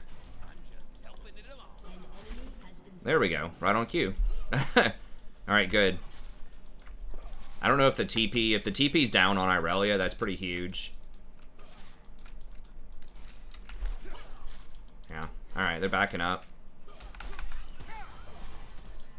This Lord has one too many. Didn't forget my name, just call for the Lord of Darkness. Prince Beef.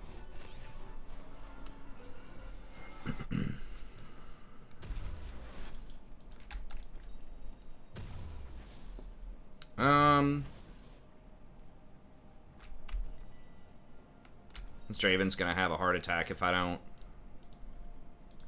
stay with him. If I roam. Between the rules. I was thinking about getting Mobies and roaming, but I guess we just get a little more damage here and just try to get to the Strelias. Or possibly even Mandate. Just so we get that little bit of extra damage there. Convert these kills, because we need him to get more kills. Woo! Danger brings out my bad side. Just kidding. All my sides are equally aggressive. Okay, her flash is back though, so I think, unless she used it in that last skirmish, which I don't think she did.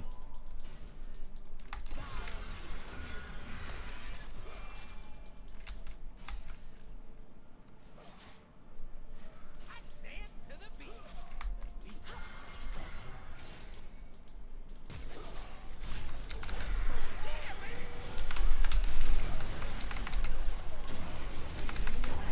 Shit.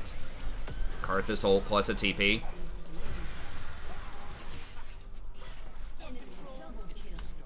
Yeah. Wow. She held her TP.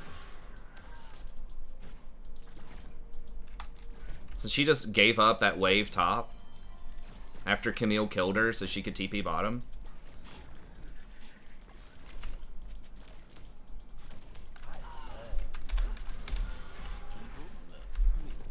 Of course she TP'd, dude. She killed you. What do you mean? She literally TP'd in the bush right in front of you and then walked up and killed you. It was a Karthus ult and a TP. I guess at least we're not losing a ton of CS here. That's good.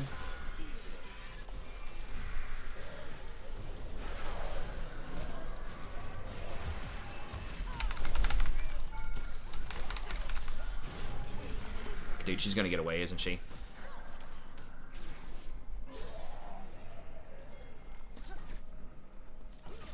This Draven's just so bad. Like, he keeps dropping axes, too.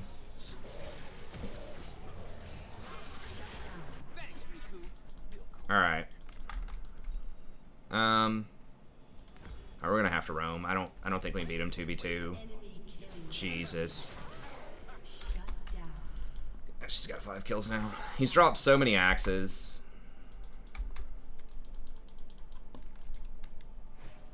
Like, he just auto-attacked Kaisa 3 times without a spinning axe. Like, you gotta have both spinning axes all the time. Gosh.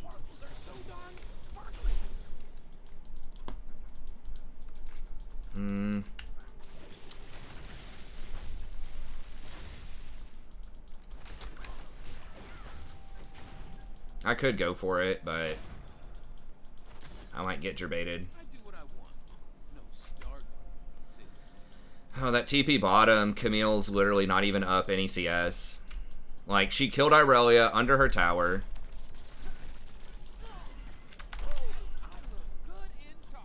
She killed Irelia under her tower. Didn't TP to bottom to follow. And is still only up, like, 10 CS. And Irelia just walked middle and got a kill on Lux. She had TP, too. I looked after the fight was done bottom.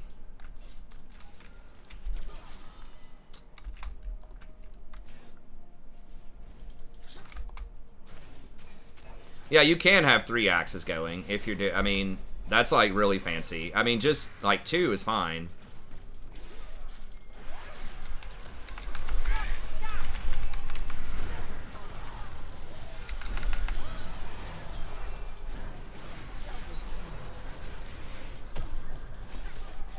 Okay, nice. He double killed that, right? Okay, good.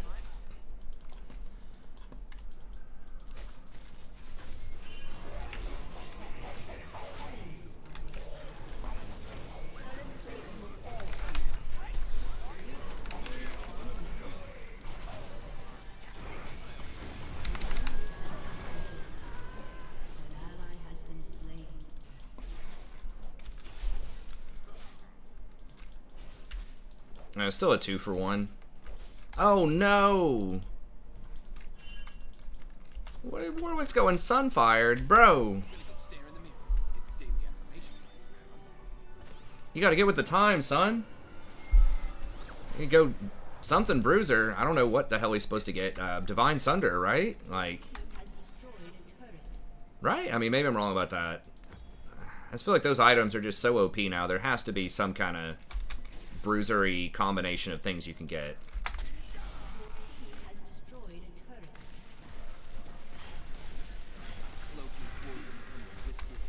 I mean, maybe he's thinking he's our only real tank or something. I don't really know.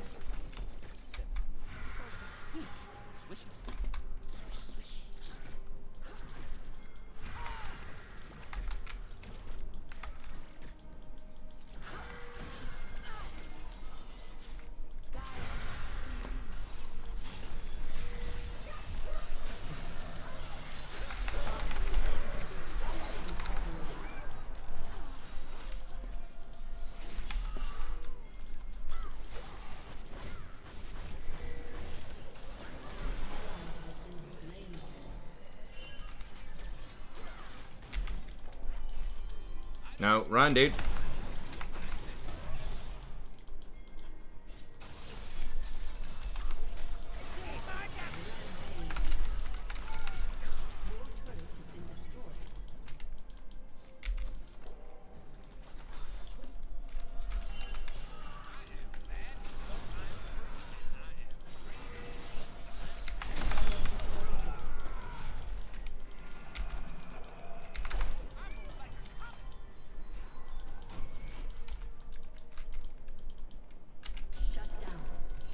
Camille's gonna get her, right?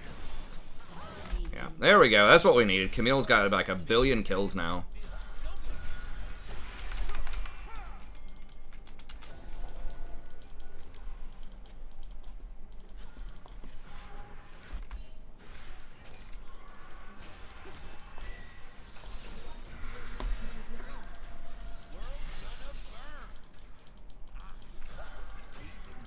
Let's just back up, man. They coming. Forget my name, just call for the Lord of Darkness.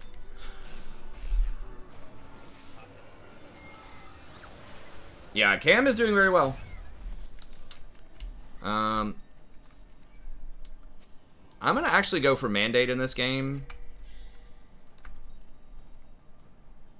And then they don't have that much healing. Magic resist.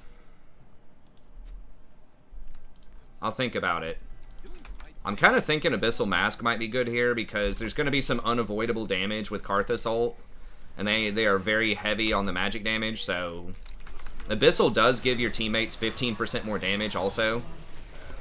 Which does combo really well with the Mandate proc damage. So it's kind of a weird item, but... I think it probably makes sense here. I don't like being alone. It's like the space needs to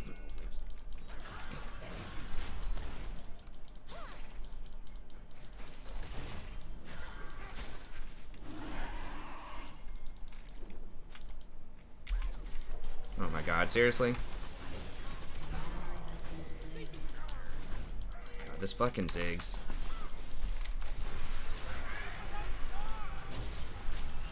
Fuck.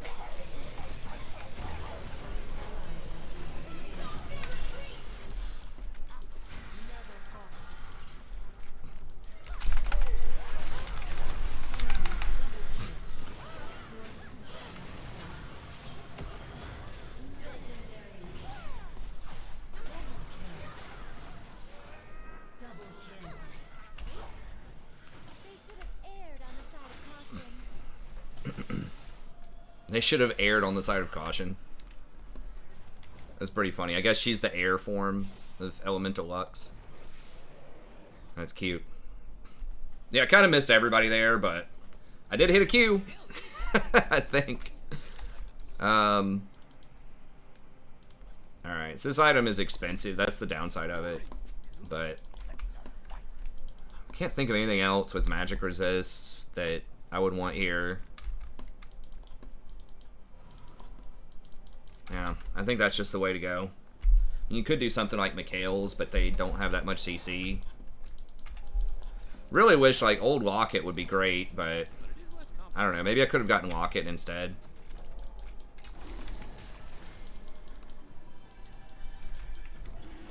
Not having the CDR feels kind of bad.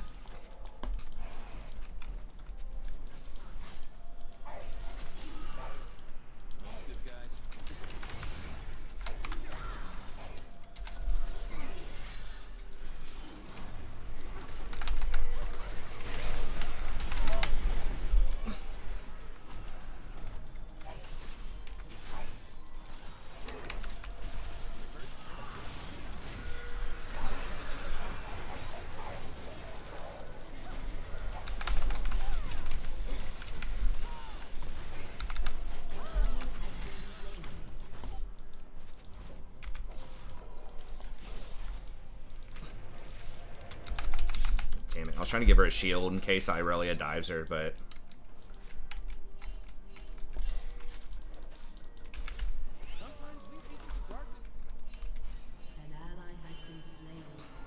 Okay. He ends up right there.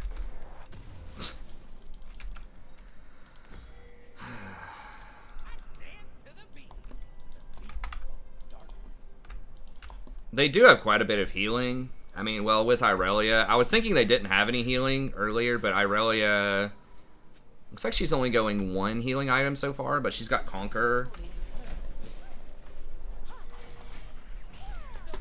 No, I mean, Locket's good, but I just considered that I wanted more damage for Draven and Snowball, because I thought Draven had to Snowball to be relevant.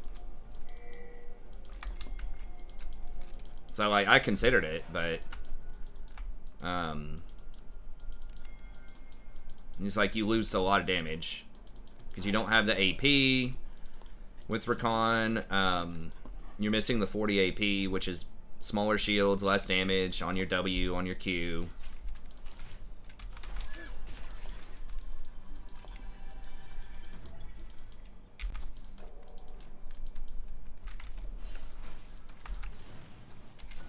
Living the dream.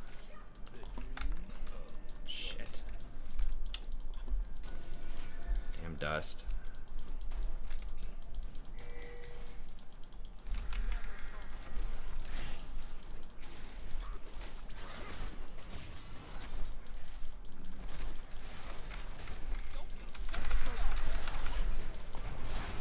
Okay, we got cooldowns.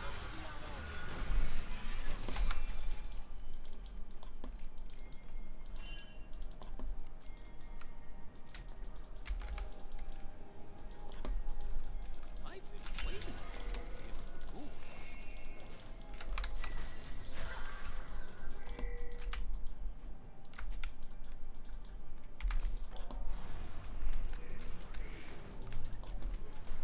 Can we just force him?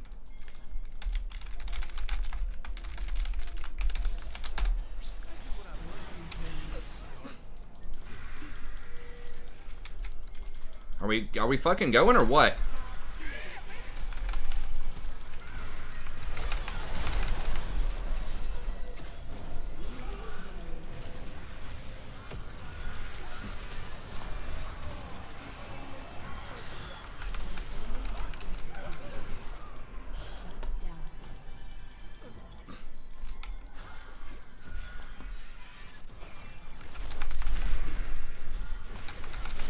Fucking hell. Does she have fucking Ludens? No. Okay. It looked like she procced something on me. It was just Comet, I guess.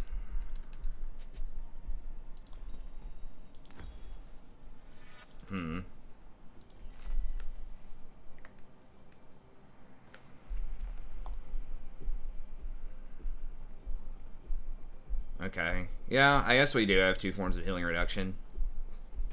Oh, yeah, that. Divine Sunder. Okay. Yeah. I think Abyssal's probably the right move.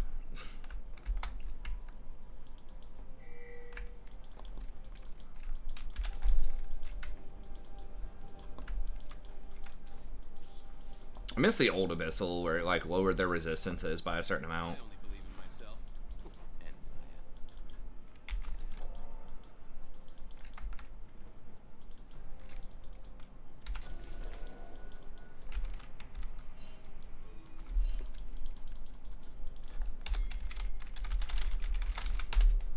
perfection doesn't exist, except for my hair.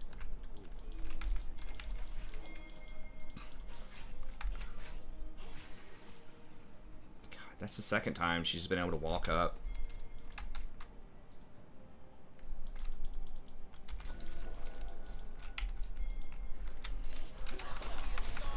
Yeah, Karthus is bottom. I'm just trading Dragon for Baron. I'm cool with that. It's gonna be their 3rd drag, but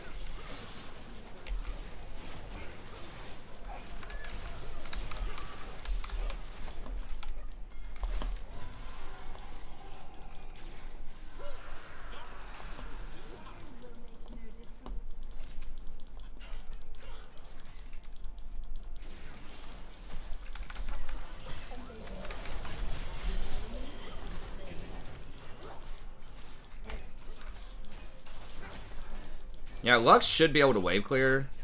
We don't have a freaking wave though. Maybe we go kill Ziggs.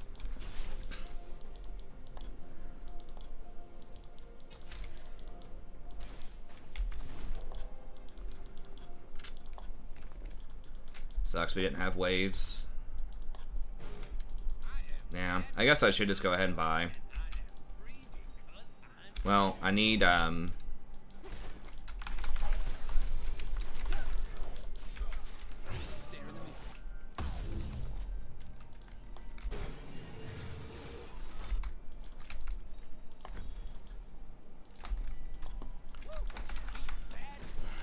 yeah, I mean, if they're not at Dragon, they're probably on Baron, and that means you should probably not be pushed up halfway through the lane. If you're Irelia.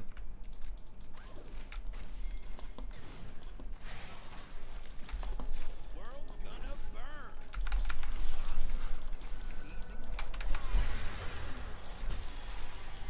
burn. It's unfortunate. She did use heal.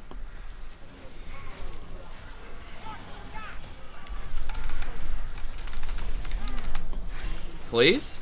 Okay. I kind of forgot that tower was there, honestly. I thought we'd already cleared it. And Draven's not here, so that was pretty goofy. I traded, but I could have done a lot more than that. Ziggs is definitely a pain in the ass to try to push through. This little minefield and everything. It's really that minefield that's like so obnoxious. Oh god.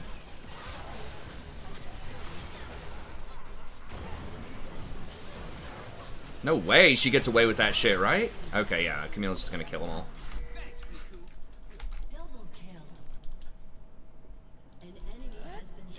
Kai'Sa's like ulting into melee combat just about with our whole team.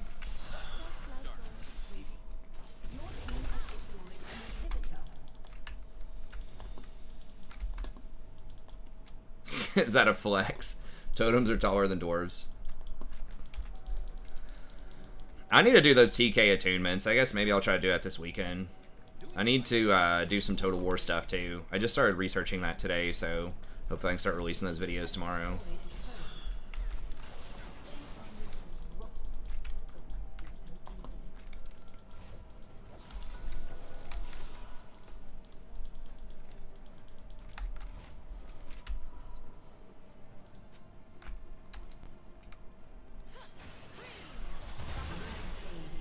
Nice.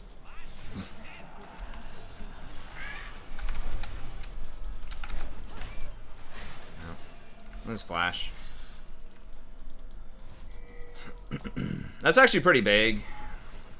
Because he's not going to be able to, like, reposition with his ult and die on our backline. Although we have a pretty mobile squad, so maybe that doesn't matter as much.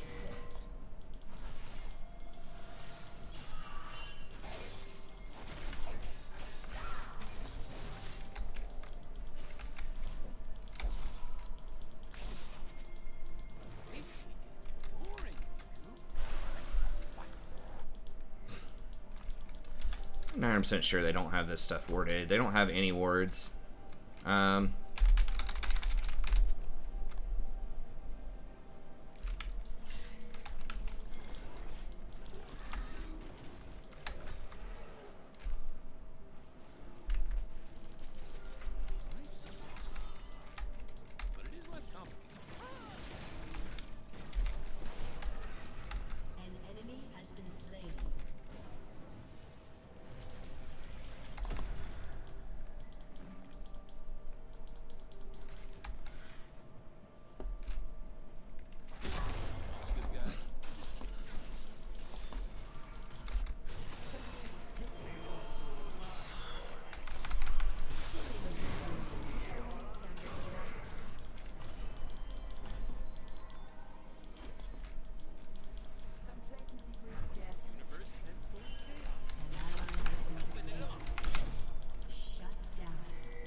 Dude, it's freaking Soul. Don't get raptors. Oh my god, come here.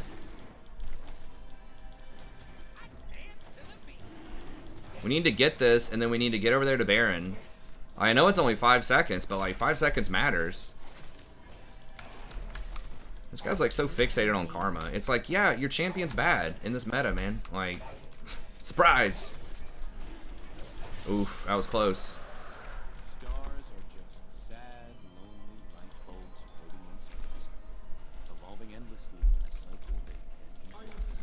Hey, what's up, Bucky? Probably 1 or 2 more games. Usually I stream till 2 or 3.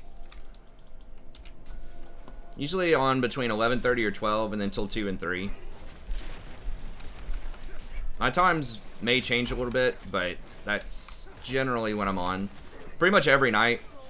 Wednesdays and sometimes Thursdays I stream World of Warcraft Burning Crusade rating for like a couple of hours starting at 9:30, but the league stream is almost always around 11:30 or 12. till 2 or 3. Sometimes it just depends on how many people are watching or sort of what I have to do the next day, but...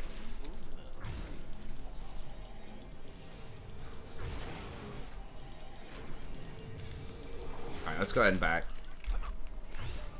We'll just get the warding item here. What's up, Darius?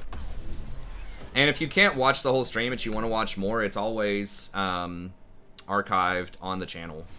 And I'm going to try to get better about putting the timestamps in the next day. I've done that off and on, but I have to wait for it to process, which usually takes a few hours, and sometimes I'm already asleep by then.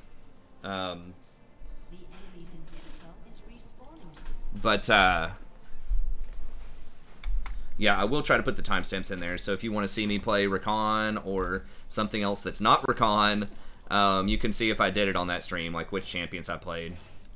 And we'll see if I can start getting better about a playlist, too. I used to have a playlist of individual champions, so if you just wanted to watch, like, you know, 30 Rakan games in a row or 30 Sona games in a row, I would have a tier list of that.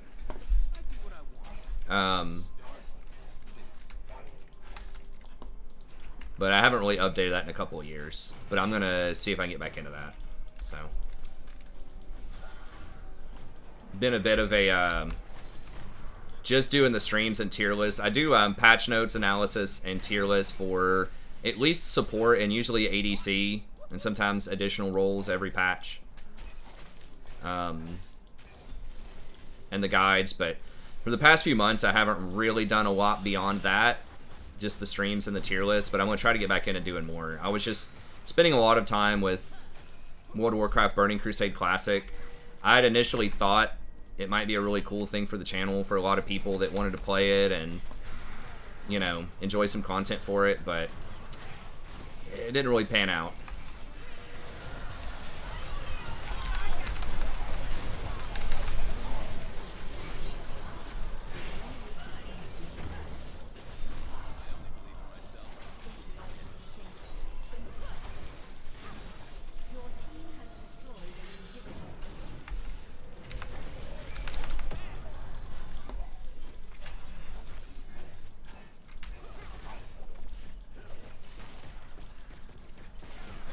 Just back it up. We're gonna get blown up here, aren't we?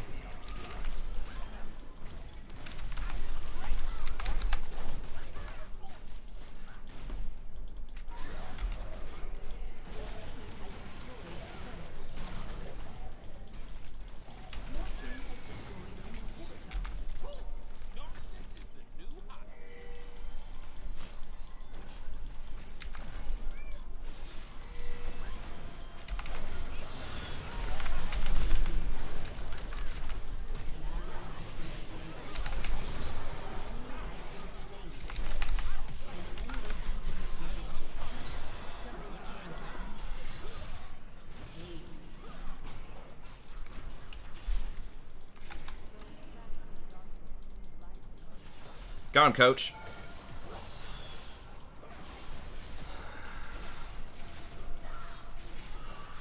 Do I think it's worth the one trick, Lulu? I'm not entirely sure they're gonna nerf her. They might. But they've kind of let her go for a while. She's been pretty good for a long time. She has no presence in pro outside of solo lanes, really, I don't think. People just aren't gonna play her. Yeah, pretty much what Jay said. I think she's just kind of been under the radar for a really long time. I mean, recently people have picked up on it. She's getting banned a lot because the other stuff people were using bans on, like Rel and Leona, have been nerfed. So more and more people are banning her, so that's raising a couple of eyebrows, but it's possible. I would say she's like 30 or 40% maybe likely to get nerfed over the next while, but maybe not. Because her win rate's not that high, right? It's like 51% right now. So she's kind of in like sort of Yasuo territory or like Darius territory to some extent, where the win rate's not that high, just people really hate playing against it, so they ban it a lot. But she is really good.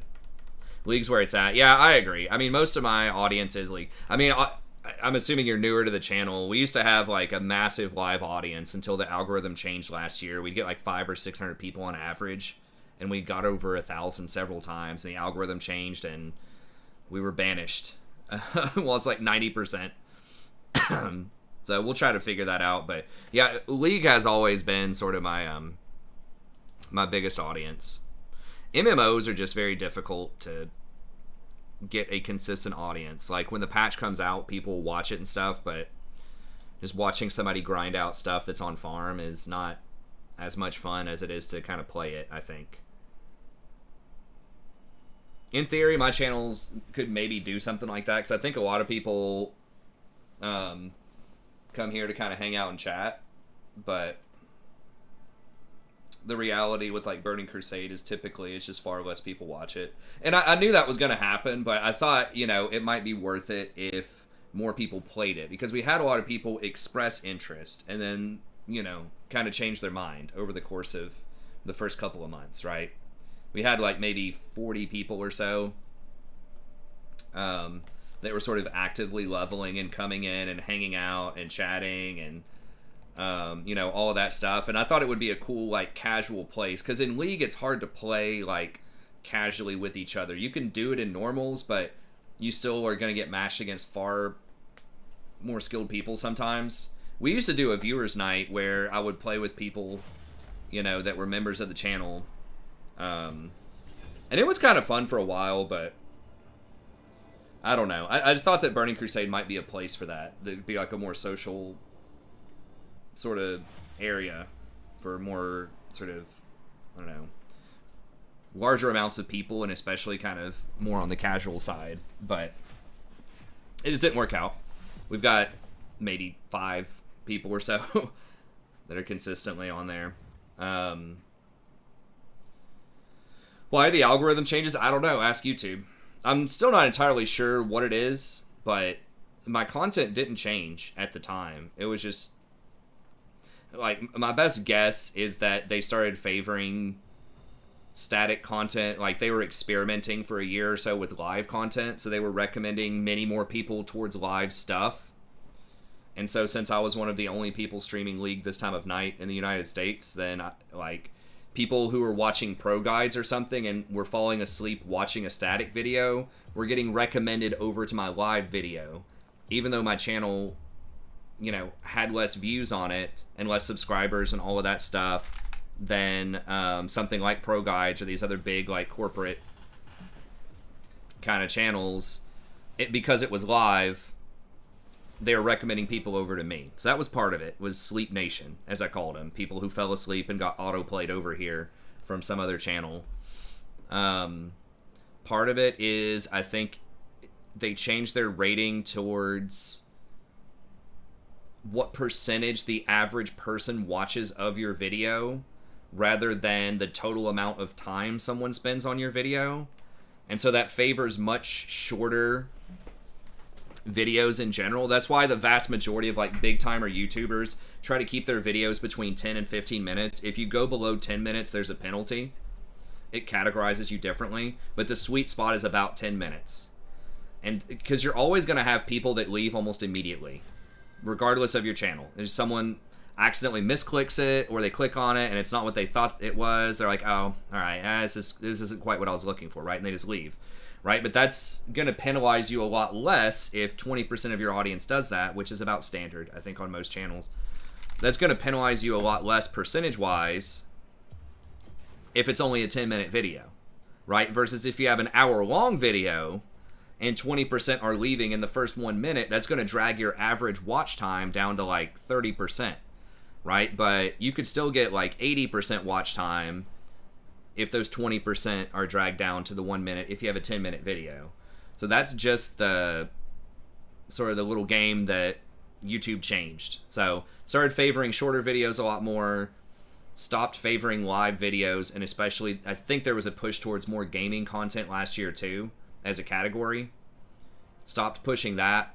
And I've heard recently someone said another thing that may have hurt me was they changed their closed captions, which I didn't think was a huge deal. Obviously, that's nice for deaf people and for people where English isn't their first language to be able to read it. Like, that's cool. Anivia support, I guess. All right, we're going to switch this back.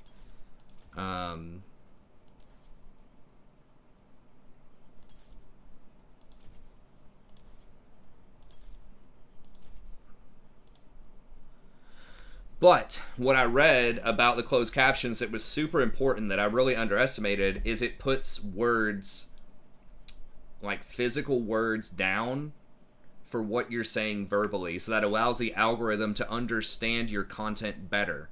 And if it understands your content better, it's more likely to recommend it to people. So it can't understand my my words without translating it into basically closed captions, into a written language. It can interpret that. It can't interpret sounds as well.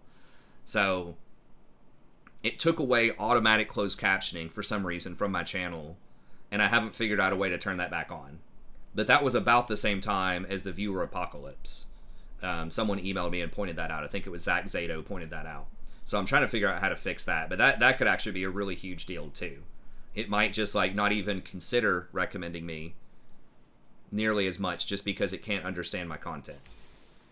So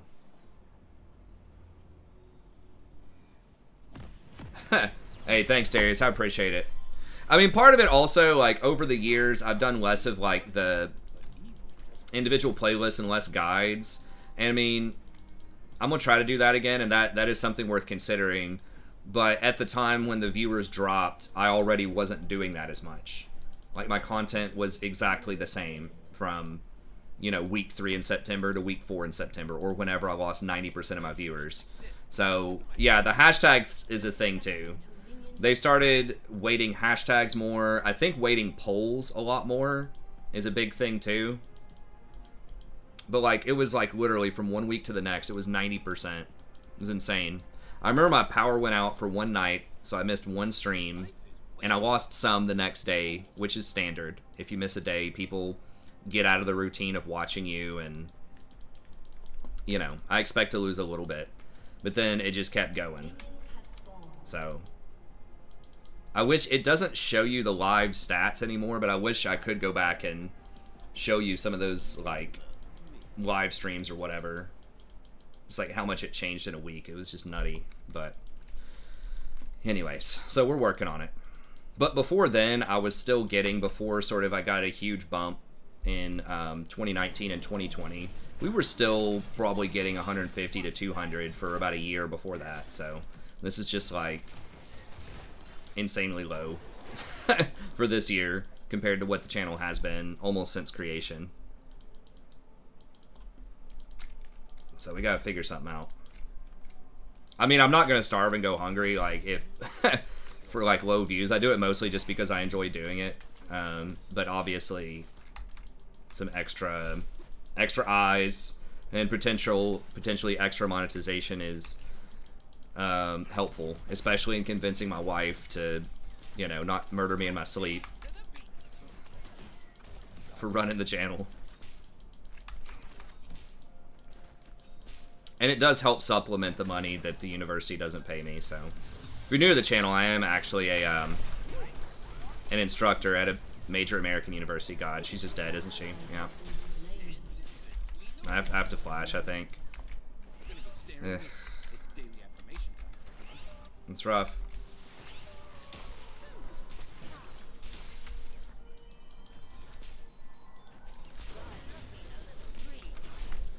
Yeah, that just can't happen. I don't even... Did Anivia even flash there?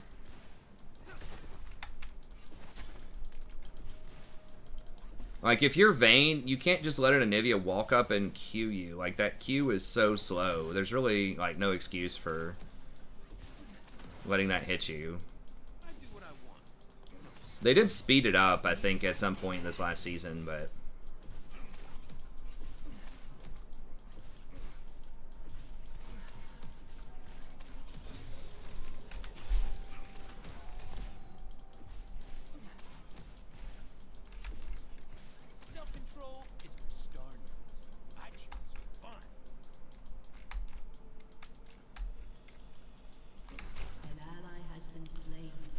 Well, Vayne can use those walls to her advantage, right?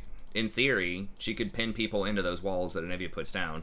But yeah, I mean, it could be tricky to deal with, but I don't think she even used a wall there. I think she literally just walked up and Q'd her out of a bush at level 2. Which shouldn't happen. At least I don't think it should. Like, right there, she gets hit again.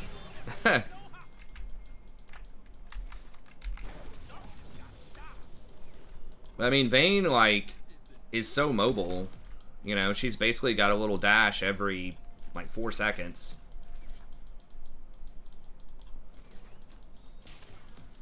I can testify, a good Vayne, it is extremely hard to hit her with stuff.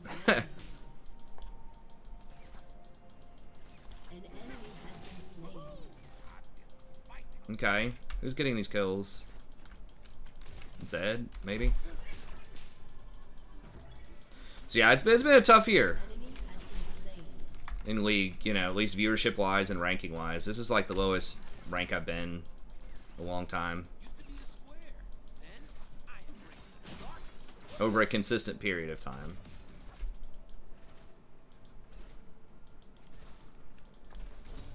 But I think we'll get it back.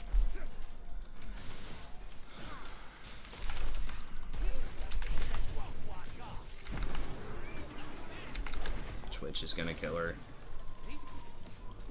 Dude, you're gonna lose, Vayne? Am I gonna die too?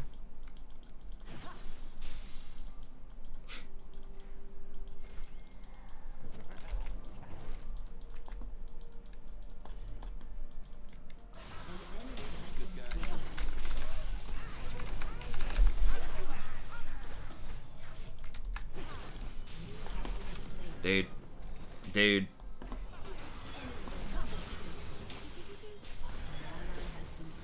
Now pack this one up. Pack it up.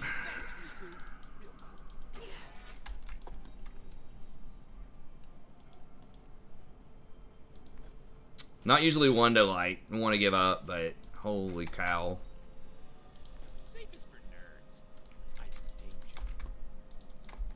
Nivea support OP. No, it's never really been good. It's good if people, like, get hit by your Q every time you cast it, sure. It's mostly we just failed hard. Like, Viego gave up on the play. He still had his stun. He had his stun the whole time, I'm pretty sure. Like, she had no flash, and she had no egg. Like, he should have known that, because we pinged it.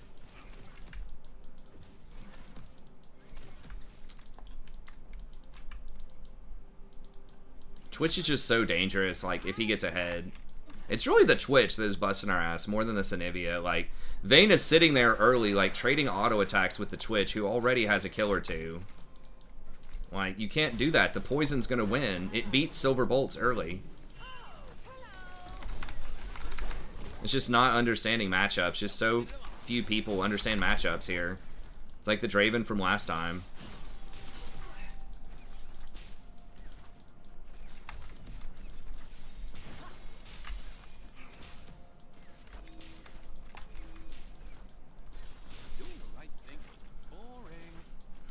Like, Anivia's doing alright, but I really think the Twitch is the bigger problem here.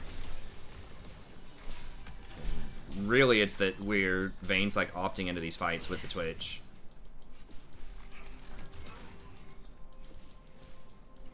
And Viego's, like, baiting us. I don't know. Maybe I shouldn't have gone for that on the Anivia. I just figured, like, Viego still had his stun from what I could see. And as far as I know, he still had his flash. So, if he just kills Bird under tower, I think it should have been fine.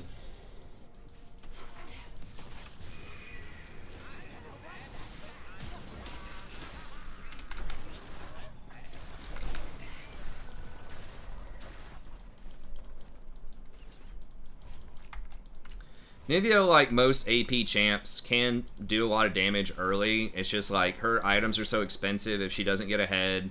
As I always say, she doesn't get ahead, then she just does not utilize a lot of the cheap items, like, super well.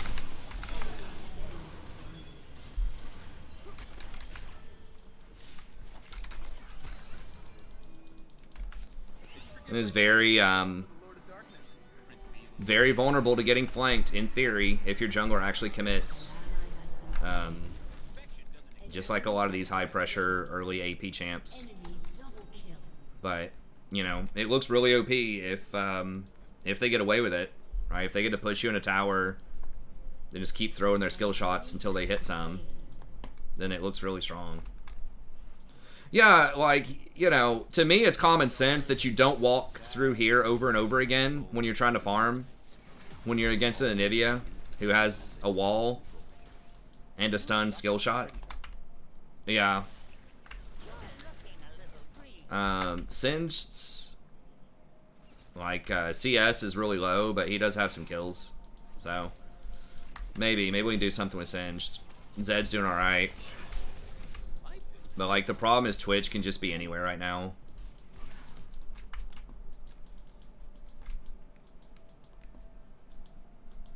Twitch is like one of the worst ADCs to get ahead in the early to mid game.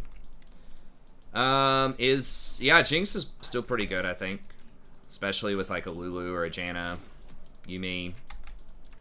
Oh, Anivia's top? The fuck? Shit. Maybe we can bait Twitch here. Because I don't see Twitch up there yet. He's could be rotating there, but he could also just be going for Vayne.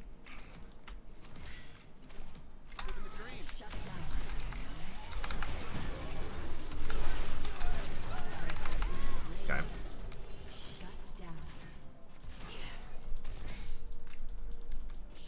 I figured he'd probably try that. And we knew Anivia wasn't going to be there, so that was a huge, huge mistake for Anivia to roam without Twitch also roaming.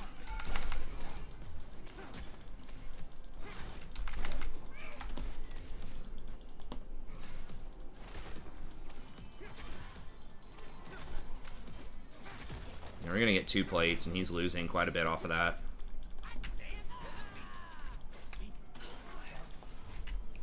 Dude. Is he just gonna die?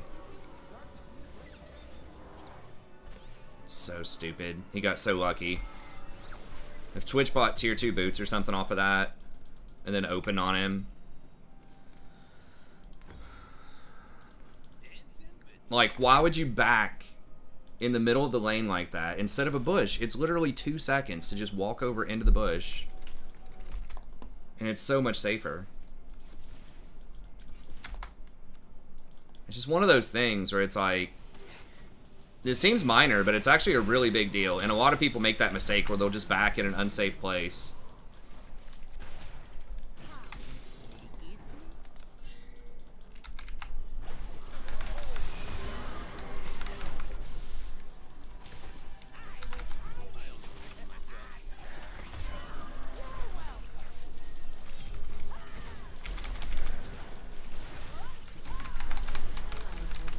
No, I missed the Q! Fuck! Ah! I think he lives even if I hit that Q because he got a heal off of Triumph.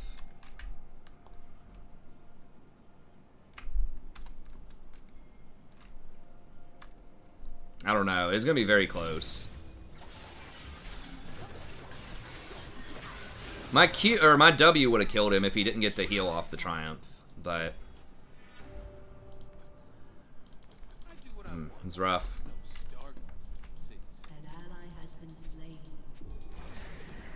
Viego missed something, right? Did he miss his Q? Yeah, I mean, she keeps walking, like, right here. It's so horrible. It's like, don't ever walk here. Even if it's not Anivia. Like, there's so many skill shots. Blitz hook, Thresh hook, like, Nautilus. Nautilus probably not throwing hooks that close to the tower, but you know what I'm saying? Like, there's so many skill shots. You should never walk in that little crevice, because it makes it so easy to hit anything. Like, people in silver should have figured that one out. You know what I mean? Like, that's what's so shocking sometimes about these things. It's like,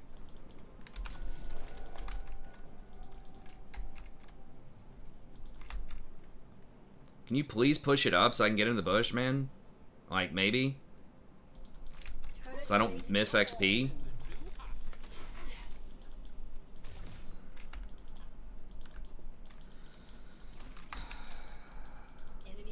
Like, that's the main way we get back into this game is Twitch, like, overcommits.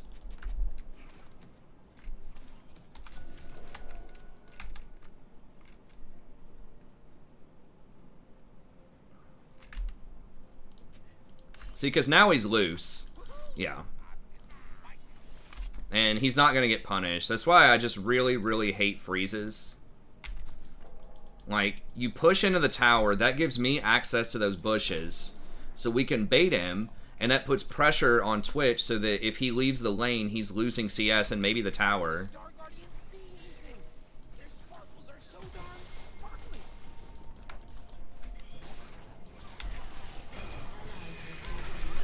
Really? Hell.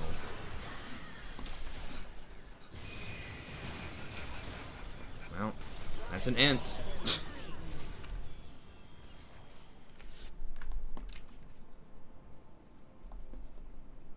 An enemy has been slain.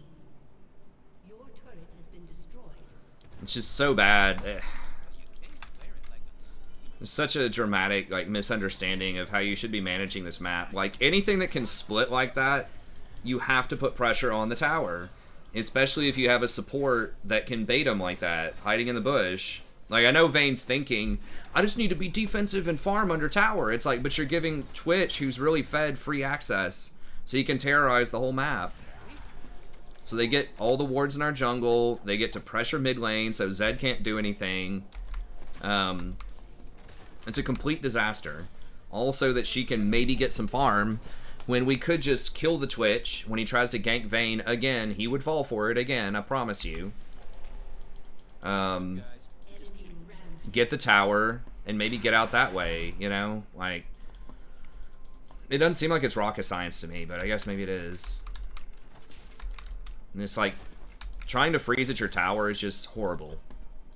Unless you're really, really far ahead and you're freezing them off of the tower and they're not going to get any value out of roaming, then maybe situationally it's good.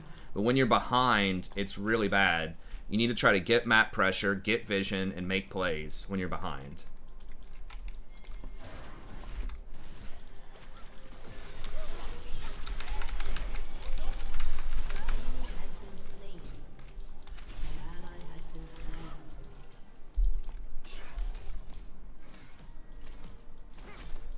Really, you should be doing that when you're ahead, too.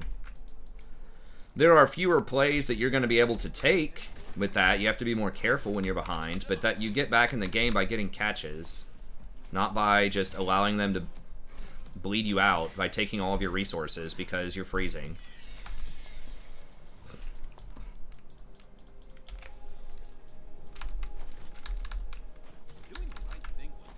Because Vayne, like, what did she get off of that? Twitch got multiple kills in mid-tower. What did Vayne get off of that? Because they're still even on CS.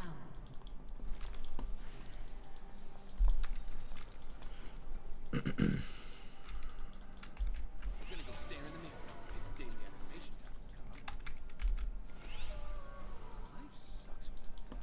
we do anything? Yeah, this is such a dangerous dragon. Yeah, they see us. I don't have ult.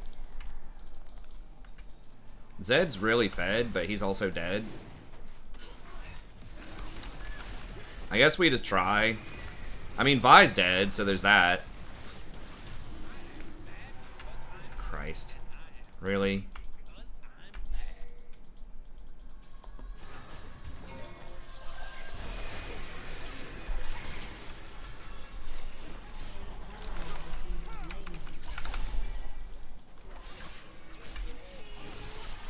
Yeah, that Singe who was ahead's 4-8 now. He's died like almost 8 times in a row.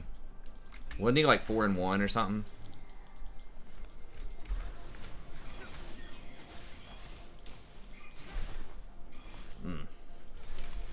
Maybe Zed, like, I don't know. Diego's obviously really strong too. Yeah, but you don't want to, I don't know. You need to look for high quality plays. I know it is a mentality when you're behind. You want to like try to play safe, but there's some of that, but you don't want to give up opportunities. I think the playing scared, like, you don't want to be like stupid and keep inting into them, you know what I mean? But like, you need to keep your, you need to increase your probability of making high level plays, and the way you do that is by getting proper vision and, you know, trying to make rotations or get a numbers advantage. And you create numbers advantage with vision, with lane pressure. You catch people in rotations. You catch people off guard. Like, what was the best play that happened to us in bot lane? Anivia tried to roam. I hung out in the bush. Vayne got pressure. She pressured it up to mid. We got a kill. And then we got 2 tower plates and denied a wave to Twitch. That was the best thing that happened. But we only did it once. And Vayne did it by accident. Just because the wave was already pushing.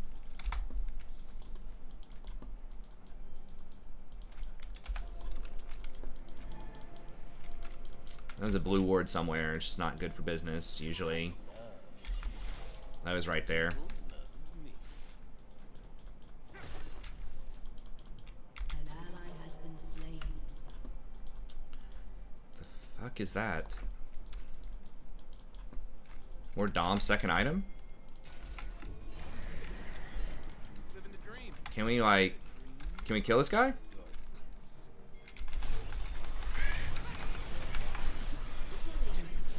Alright, let's go, let's go, let's go! Come on, just trade!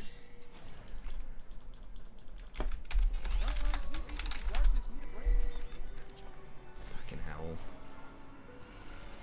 Alright.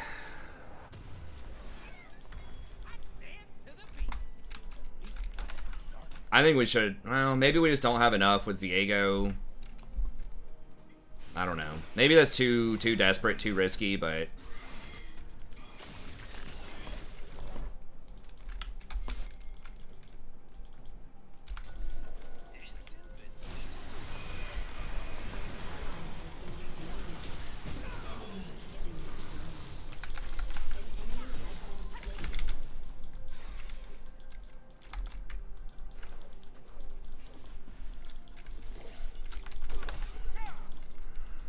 I only believe in myself.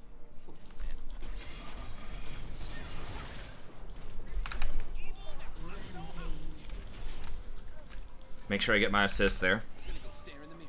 It's daily affirmation. Yeah, it's probably too desperate. I was just thinking Viego could do a shitload of damage, but he didn't have his Bork yet. I do what I want. It was probably a little too desperate.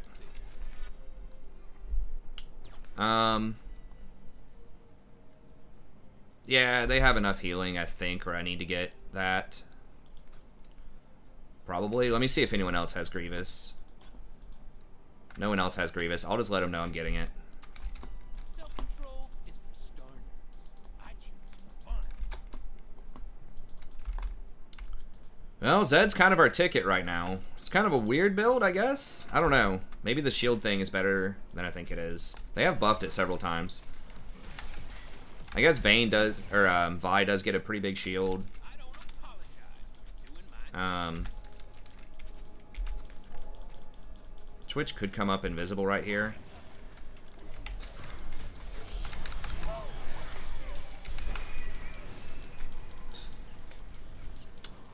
That's rough. Maybe if I did Shirelia's.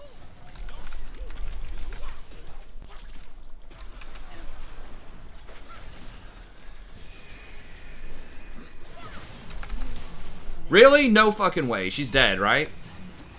No. She gets away. Literally ults in front of 3 people and gets away.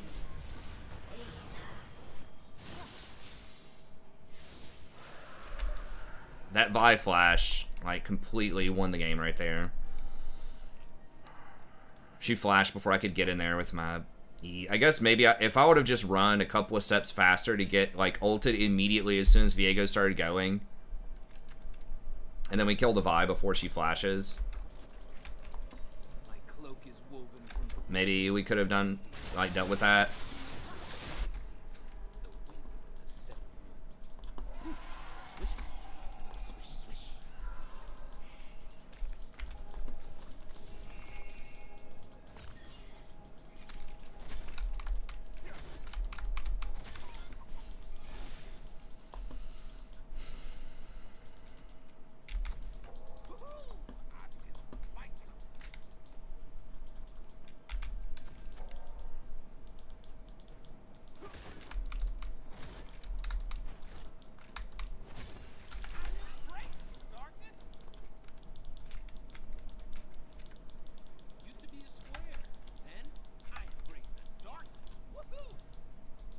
Yeah, that's exactly what I just said. Like, I should have been there faster with my ult so we could kill the Vi. An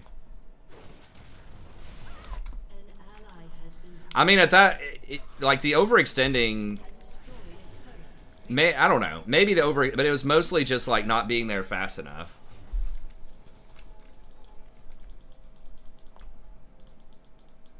Everyone else ran away. Like, everyone else just kind of gave up on the play. But I don't know.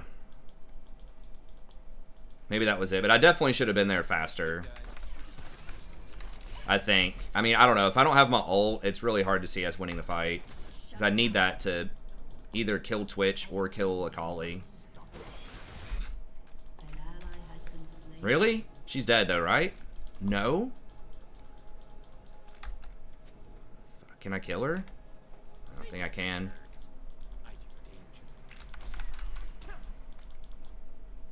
There's absolutely no way Twitch runs me down, right? When I have Moby Boots. An enemy is Wait, why is Viego there?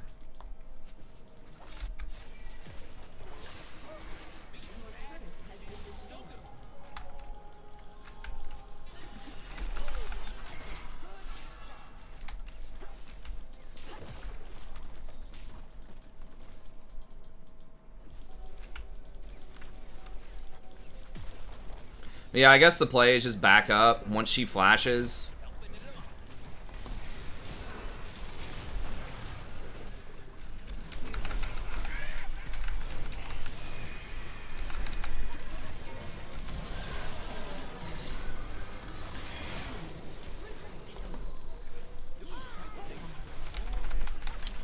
Yeah.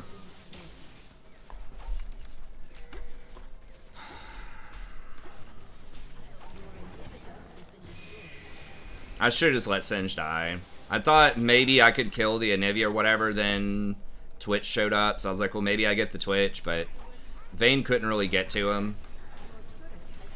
Zed wasn't there yet, so it was just a bad fight. I should have just let the Singe die.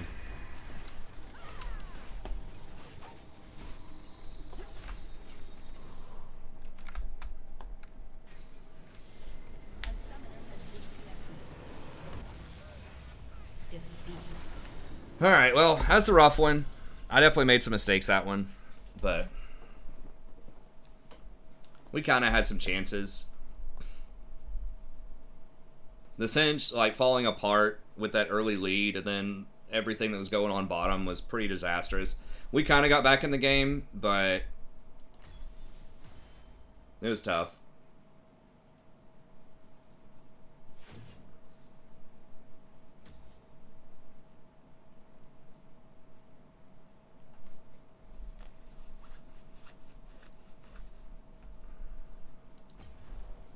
But anyways, okay. Well, I think that's got to be it for tonight. I need to make some of this Total War stuff so I can publish it tomorrow and finally get back on track. Maybe I have a couple of viewers that haven't completely abandoned me for that yet. We'll get back on track with that, and then I will, you know, sometime this weekend, I'll see if maybe I can get the tier list out a little bit earlier for next patch. I think it's this week's a patch week, right? Or is it not? Is it the week after this? I can't remember. Anyways, I'll try to have some more League content too, but I'm going to do some, get caught up on some Total War stuff as well. And then I'm going to release some of the Final Fantasy stuff I've been building toward also, if you're interested in that. But anyways, that's going to be it. Have a good day, and we'll see everybody next time.